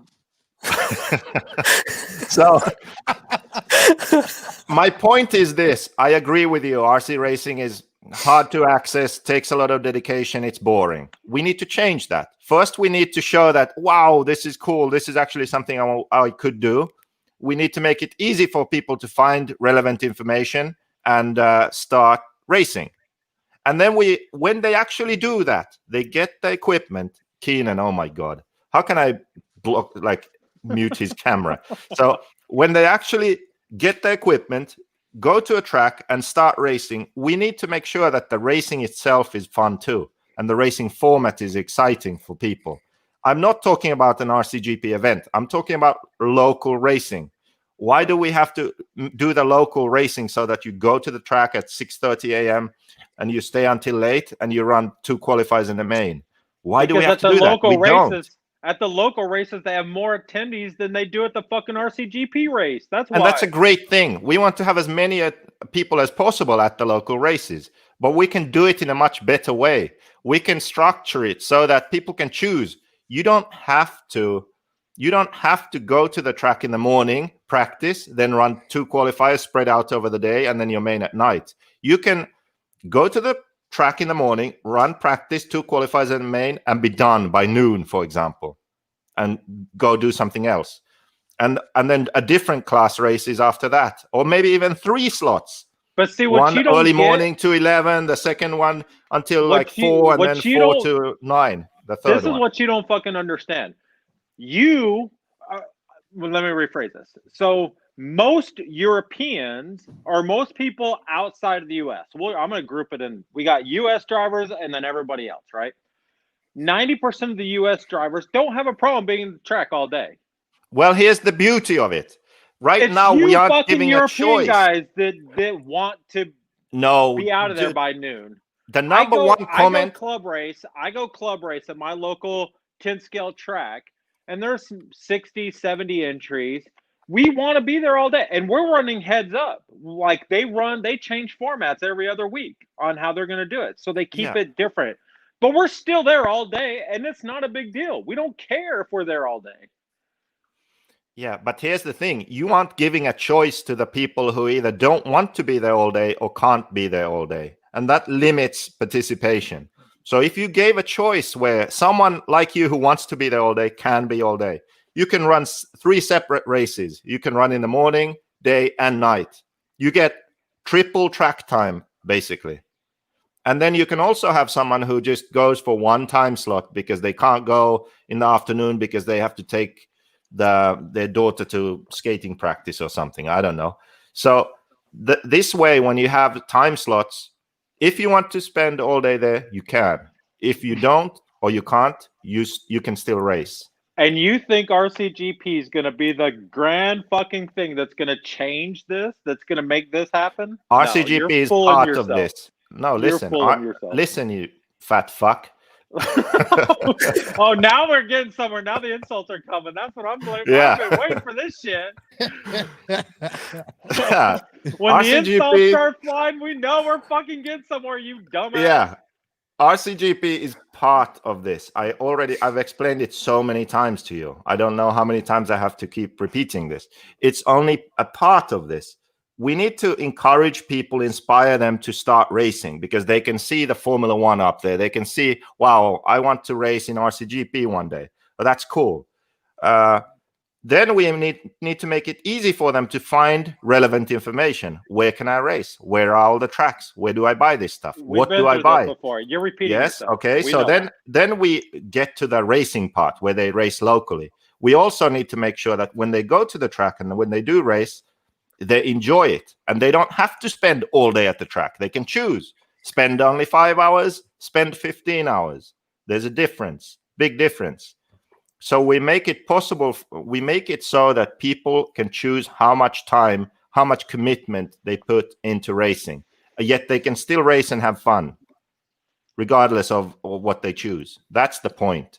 That's something that is missing, especially in 8-scale nitro racing, to a large degree right now. You need a new fucking point. because you've been preaching this point for 2 fucking years, and you're not even close, anywhere remotely close to achieving your point. That's no reason to give up, and that doesn't mean that I'm wrong. All right. Where did Scott go? We need some new. If Keenan keeps playing with us, let's just make it us two. We're still on topic. So somebody asked to see that, and what time? Can we wrap this up? Because you've made your point a million times. Where are we at with questions? Who had questions? I saw a bunch of shit popping up. I just want to say that I think Jeff is wrong. He's a negative Nancy, and he just doesn't think things can change. There's no. I have not said anything fucking negative. Realists I said that's negative. Realists do not make positive change. You know what, Jeff? You know what, Jeff? I agree with a lot of the things you say, but I also agree your attitude, and there's lots of people out there with that attitude is the reason why we're not going any further. And I get it. You've been in it a long. No, let me finish. Finally, Scott. Sorry, I had to excuse myself. I was told I was here for 10 minutes, and I've needed a piss for the past 2 hours. Oh yeah, so, sorry. So what did I miss? Why don't you pitch in on this? Let's see if you have a better take on life here. Go on then. What's the? You're gonna have to fill me in because I was pissing. Oh shit! Fuck nothing special. Same old. Look, same old. Jeff, no offense, Jeff, but you represent the old guard that I preach about. And yes, we need guys like you. Don't get me wrong. You've been there, you've seen it a lot. But you don't want RC to be better because you like it the way it is. Because you're full of shit. You're demigod in your own area. Where have I ever said I don't want RC to be better or be improved or? But you say it doesn't need to be improved. It's fine. No, I said it's not going to happen through RCGP. No, it can happen through everything though. RCGP is just a part of it. Well, how about this? How will it happen? Yeah. How? It's going to take the manufacturers to make that happen. Okay, how will they do that? All right. So do you think, how do the manufacturers? Let the man talk, okay? I know you like talking about, and so do I, but let's let him talk. All right, go ahead. How do you do it? It still takes the manufacturers to do similar what RCGP is doing, right? With videos, with YouTube channels, with how-tos, and they're getting better about that. Like if you look at, even as much as I hate giving Spencer credit for that shit, like Spencer's YouTube thing's getting better. You got fucking even Finn's starting to do it. Thomas Tran's doing a lot of cool stuff. Like that's how it's going to get out there because they have the money to promote it.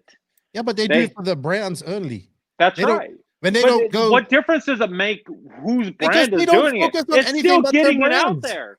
They don't focus on anything but their brands. Your whole point is getting racing out there.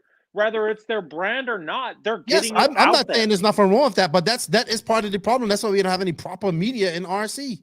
There's nobody out there doing anything because all these guys just want, all these companies just promote for themselves and nobody knows what the fuck's going on at these races. Period. Well, they still don't. That's where we fill in when we go. Well, look at those videos you're putting out. I don't know what the fuck's going on. So Jeff, you are basically saying that a better approach would be all companies doing their own thing separately. That's somehow magically going to be better than something like RCGP, a racing series, trying to get all the companies to work together for something bigger. No, I'm saying the only way that this hobby is going to get bigger is when the manufacturers find a way to do a few things. One is lower the cost. Two is get the information. Is already low. Ian, I'm gonna mute him. Just keep on talking. To get the information out there to the people.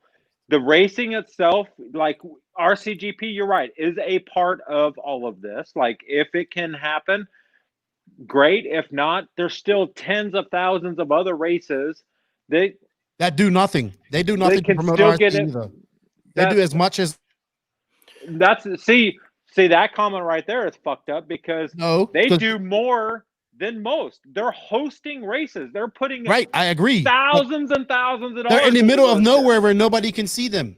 That's what I'm saying. Can you just let him finish? They're promoting racing, are they not? To racers, nobody else.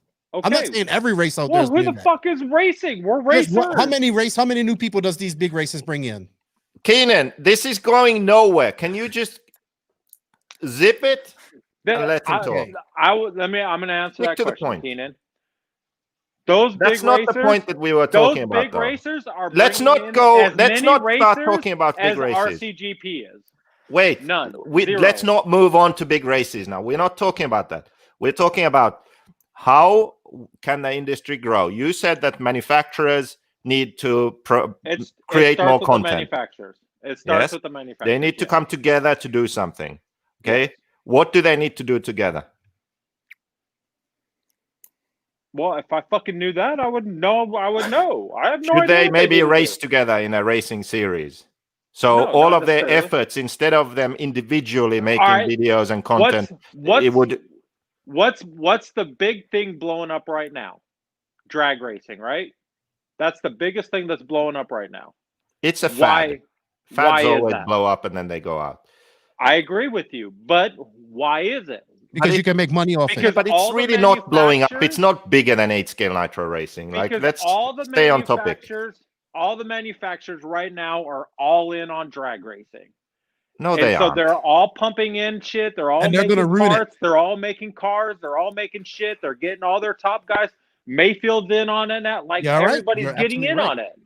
In your world, all manufacturers is J Concepts and Proline. And who has a car for that? I don't know. TLR, Associated. Associated is the only person that has a car for it. So four American manufacturers out of like 30 in the world are into drag racing. Okay, that's a moot point. Let's stick to the point. We can say the ones that let's stick to the point. You said manufacturers should come together and do something, and that could help RC racing. And now I think maybe if the manufacturers came together in, for example, a racing series, that could be a good thing. Yeah, and you want them to be RCGP, be that racing series, blah, blah, blah, that other bullshit. Well, what other racing series is there? Well, let me put it like this. Why would they invest in the RCGP when they can take the same amount of money that you want them to invest in you, and they can go invest in 5 or 6 or 7 or 8 or 10 other races and get twice as much publicity out of it? But they don't. They don't. What are you talking about? You just got that twice as much out of you pulled it out of your ass. They don't. The thing about something like RCGP is regardless of how you do at the race, you get coverage. Okay. You get coverage before the race, during the race, after the race. Just being a part of it, you get coverage. It's like in Formula One, the Haas team, they don't win shit, yet they get a lot of coverage because they're in Formula One. And because they're got millions and millions and millions of dollars driving them. Like, so what? This is at scale. We have less money, but it's the same principle. The same principle still applies. Money drives everything, and you don't have any, and the hobby itself doesn't have any. That doesn't mean that this isn't. You said yourself that to grow RC, the manufacturers have to do something. The manufacturers, because that's the money. That's where the money is. Yes. So isn't the thing here that a racing series could be good as long as the manufacturers join in and together build something good out of it? 100%, yes. Yeah. So isn't that what actually happening right now? No, because you can't get the manufacturers to back RCGP. Well, HB, S-Works, Infinity, JQ Racing, Beach RC. There's already 5 teams there. Beach RC isn't a manufacturer. No, but it's a hobby shop, online hobby shop, retailer, distributor. Is JQ a manufacturer? I forgot. Yeah, it is. You run the JQ Black Edition. I wasn't sure. Couldn't remember. They're still in business?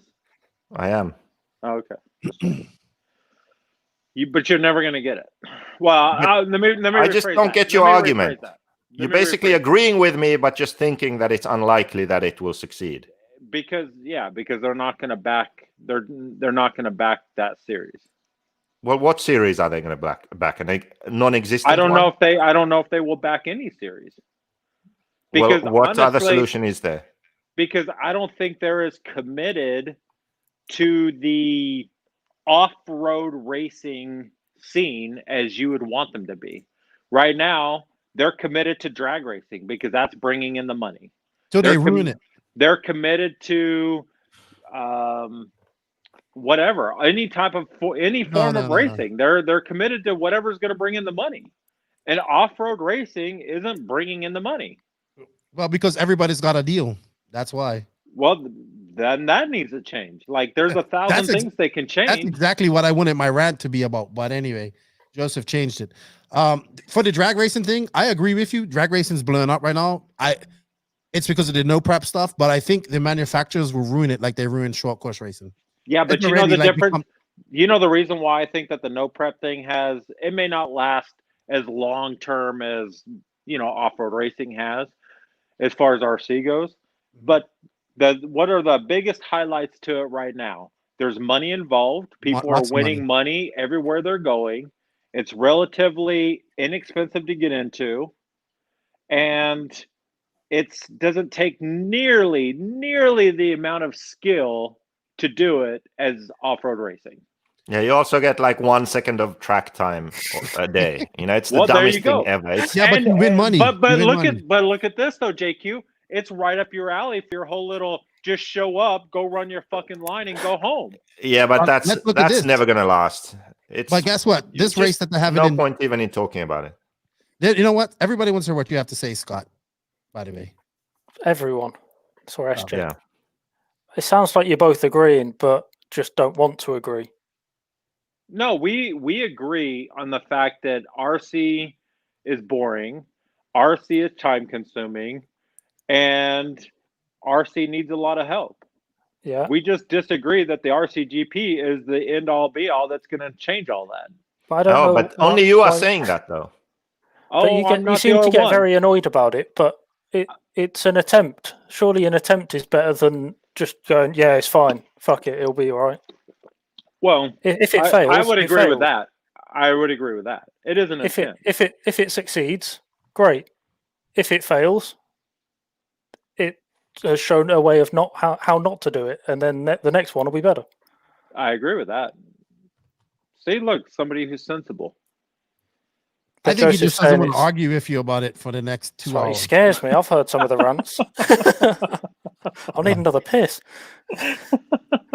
All right. Well, I was going to do some call-ins, but we've been on here for 3 hours. Yeah, my camera is about to die. Yeah. You, Jeff, you say that it's the end-all, be-all. It's all about RCGP. And I always say, every time I say the same thing. RCGP is one part of the change that needs to happen. It's just one part of it.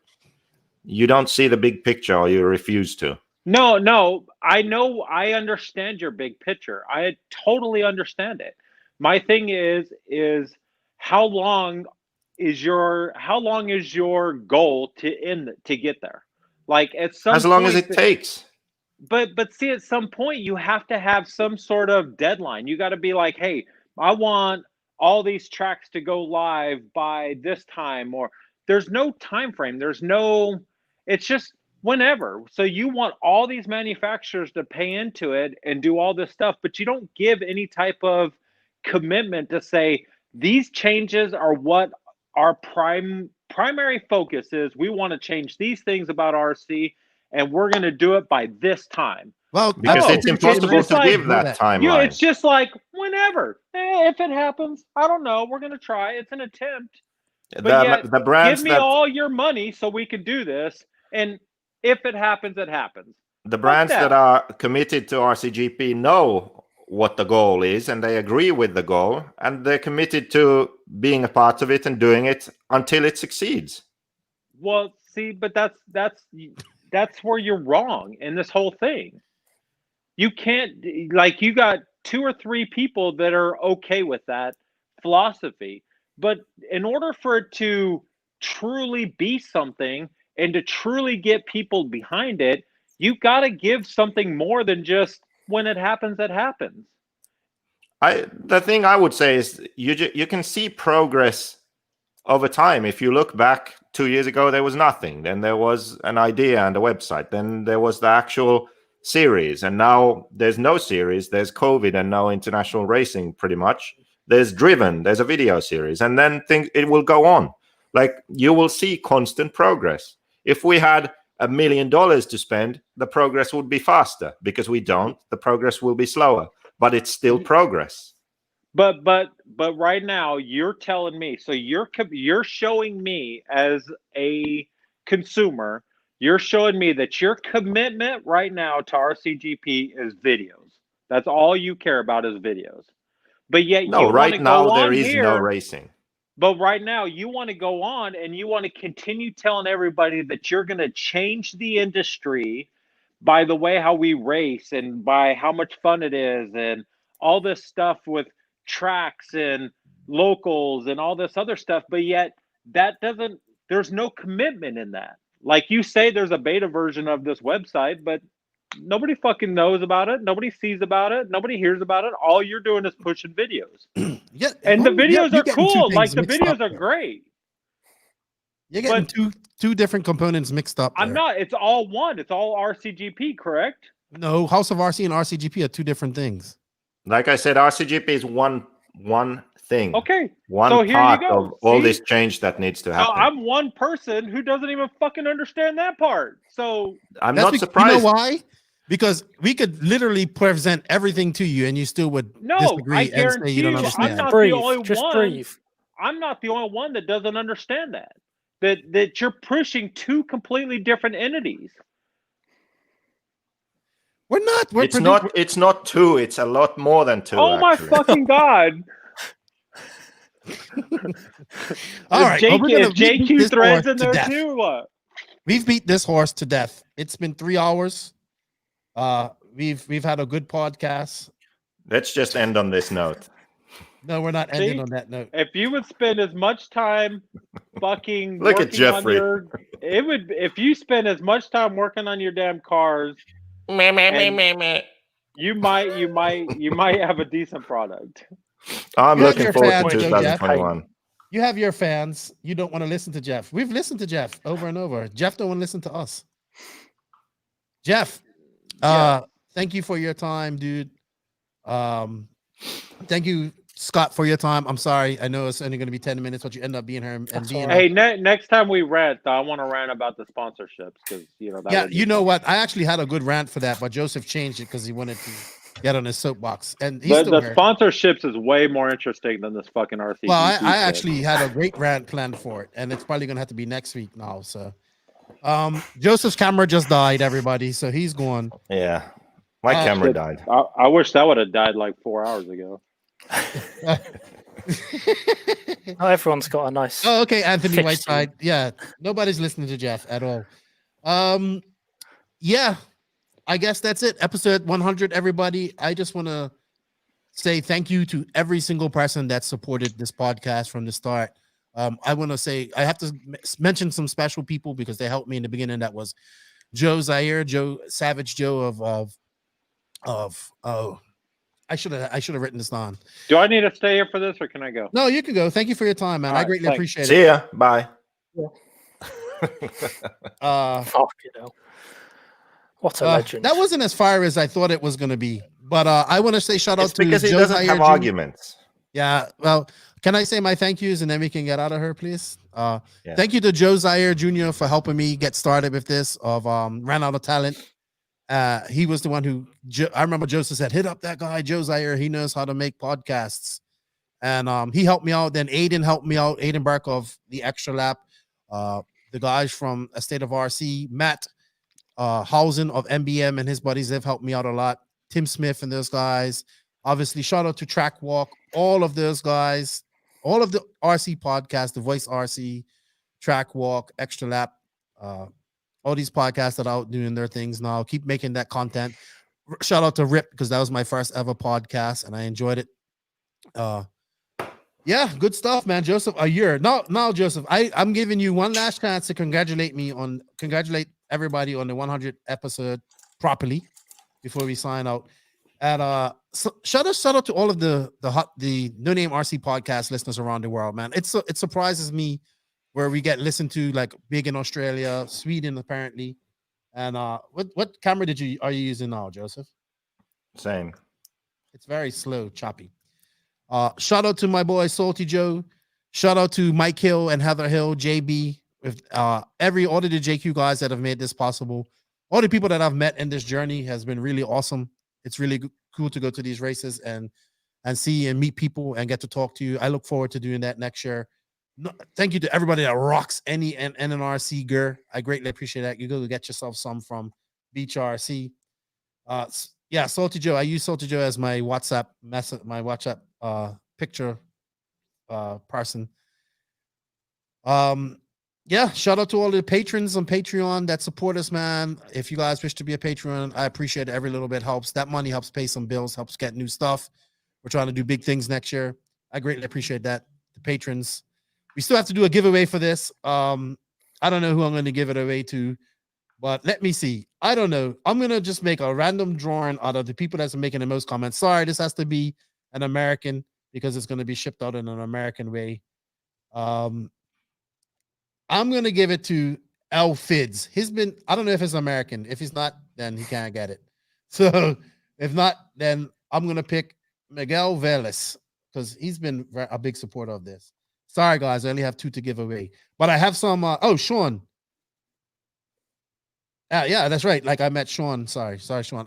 We have some keychains to give away. I'll do some drawings for that. And if you're a patron, you got a chance to win the Assault RC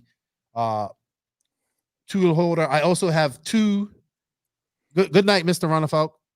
Outfit says I'm in the UK. Yeah, I'm sorry, you're shit out of luck, man. It's too heavy to send over there.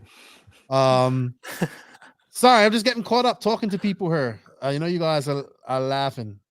I'm overwhelmed by the support we've gotten in the last 2 years, man. Honestly, and I never thought it would have grown to this, Joseph. Did you think it would grow to this, Joseph? Of course I did. Otherwise, I wouldn't have put in the effort. And it hasn't grown to shit. There's like 50 people watching. Yeah, we should have had 100+ people. So we got a lot of work to do. A lot of work. I got a car stand to give away. I'll tell you what, if you are not a patron, share. The first person to send me a message that lives in America and share this podcast again, you win a car stand. And thank you. And Joseph has gone again. Scott, thank you for your time. Thank you to all the guests that have made time to come on here as well. Sorry, Scott. Go ahead. That's all right. I'm ready for bed. And you're not watching football tonight? Oh, fuck. Yeah, maybe.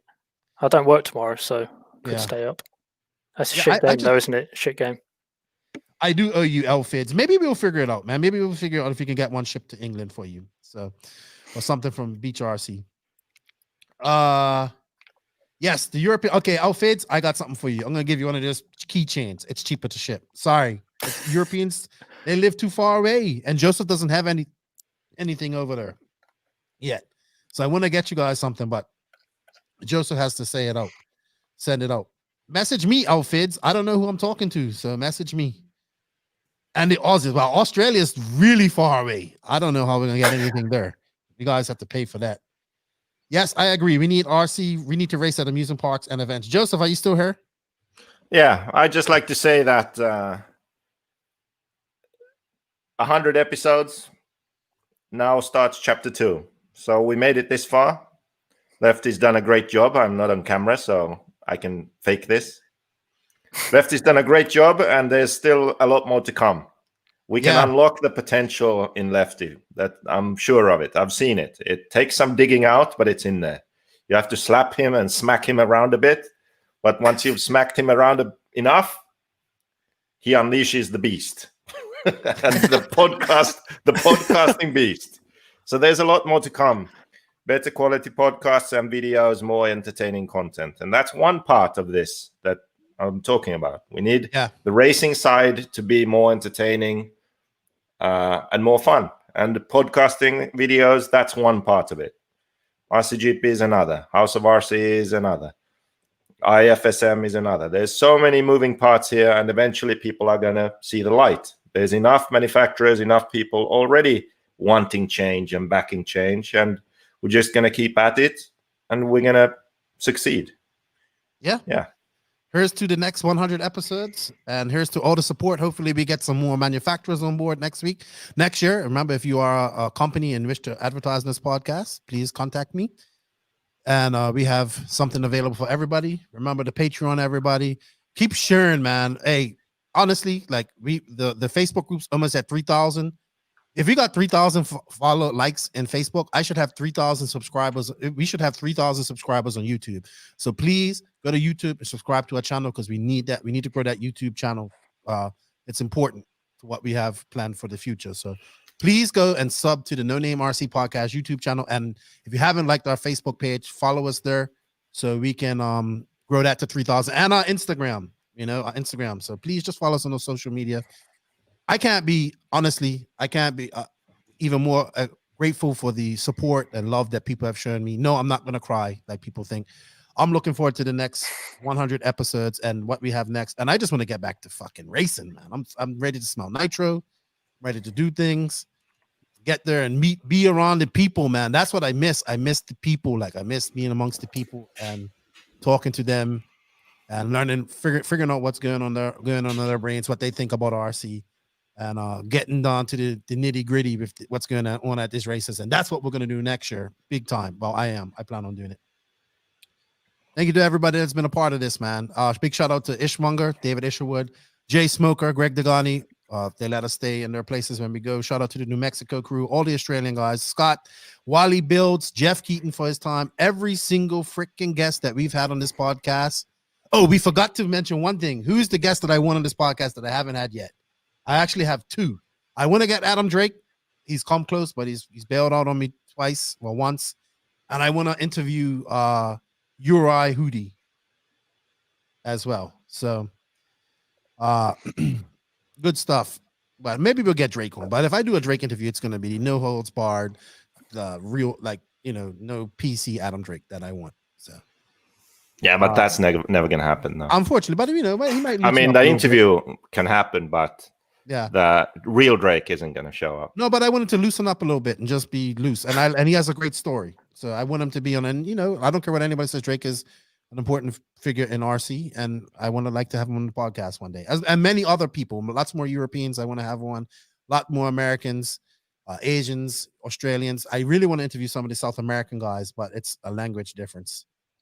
And I just can't express the amount of thanks that I have for everybody that supported us and the people that have been behind the scenes doing this.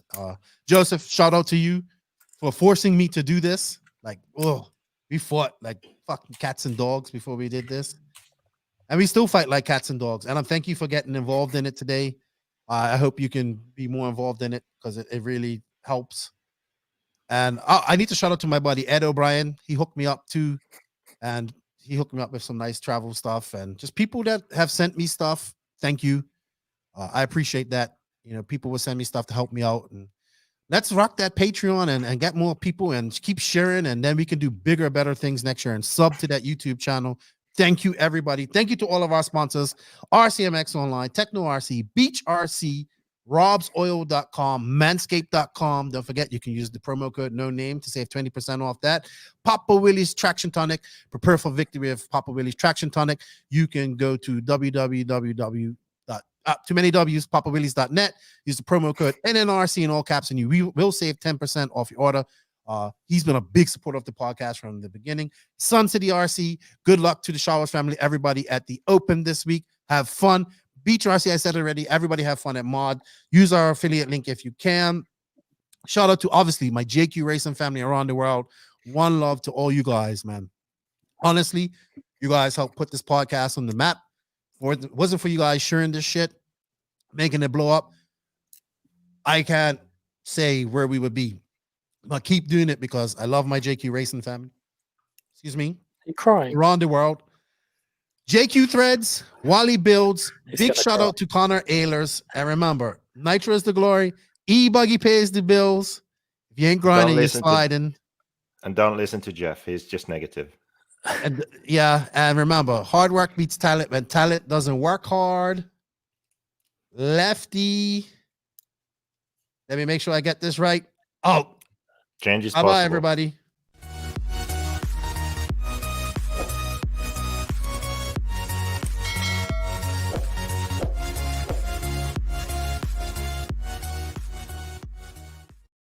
Ooh, that actually wasn't right.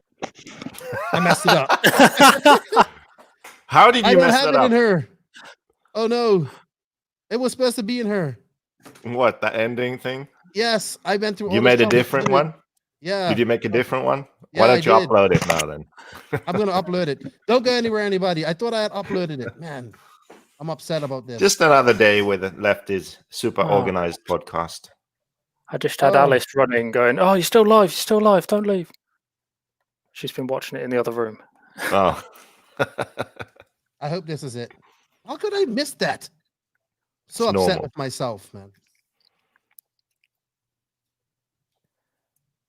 So upset. It's so good too.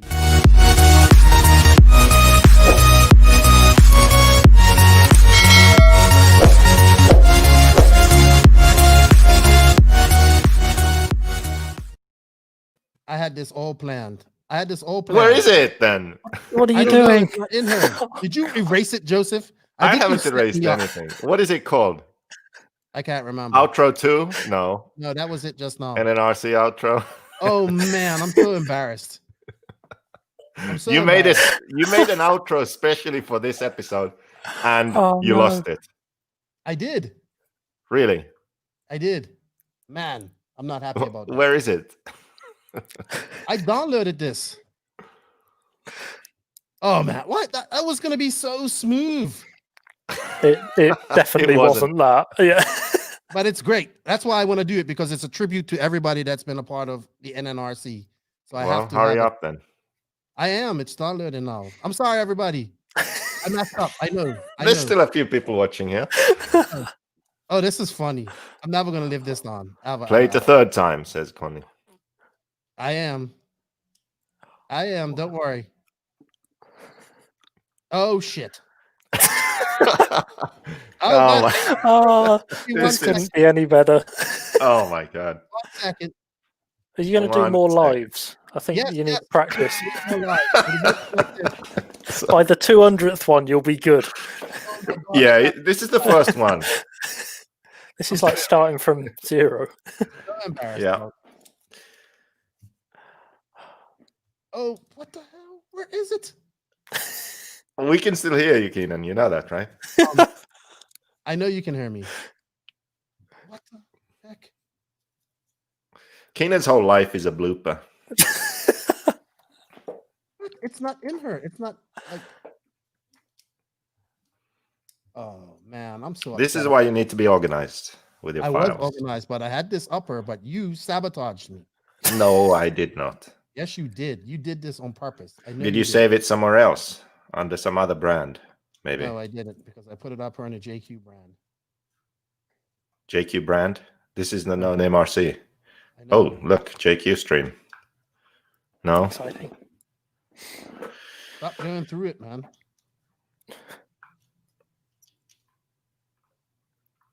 Oh man, I can't believe I lost that. What's in it? What's so special about it? It's good, man. Can you act it out? Outro, it's not all right. You know what? I'm gonna just see if I can. Outro NNRC MP4. Why isn't this? Yeah, it should be right there. Why is it not uploading? This is so frustrating. It's not uploading. Oh god. Oh man, this sucks. Hold on. I know how to do this. I'm sorry, everybody. Everybody's just laughing at me too.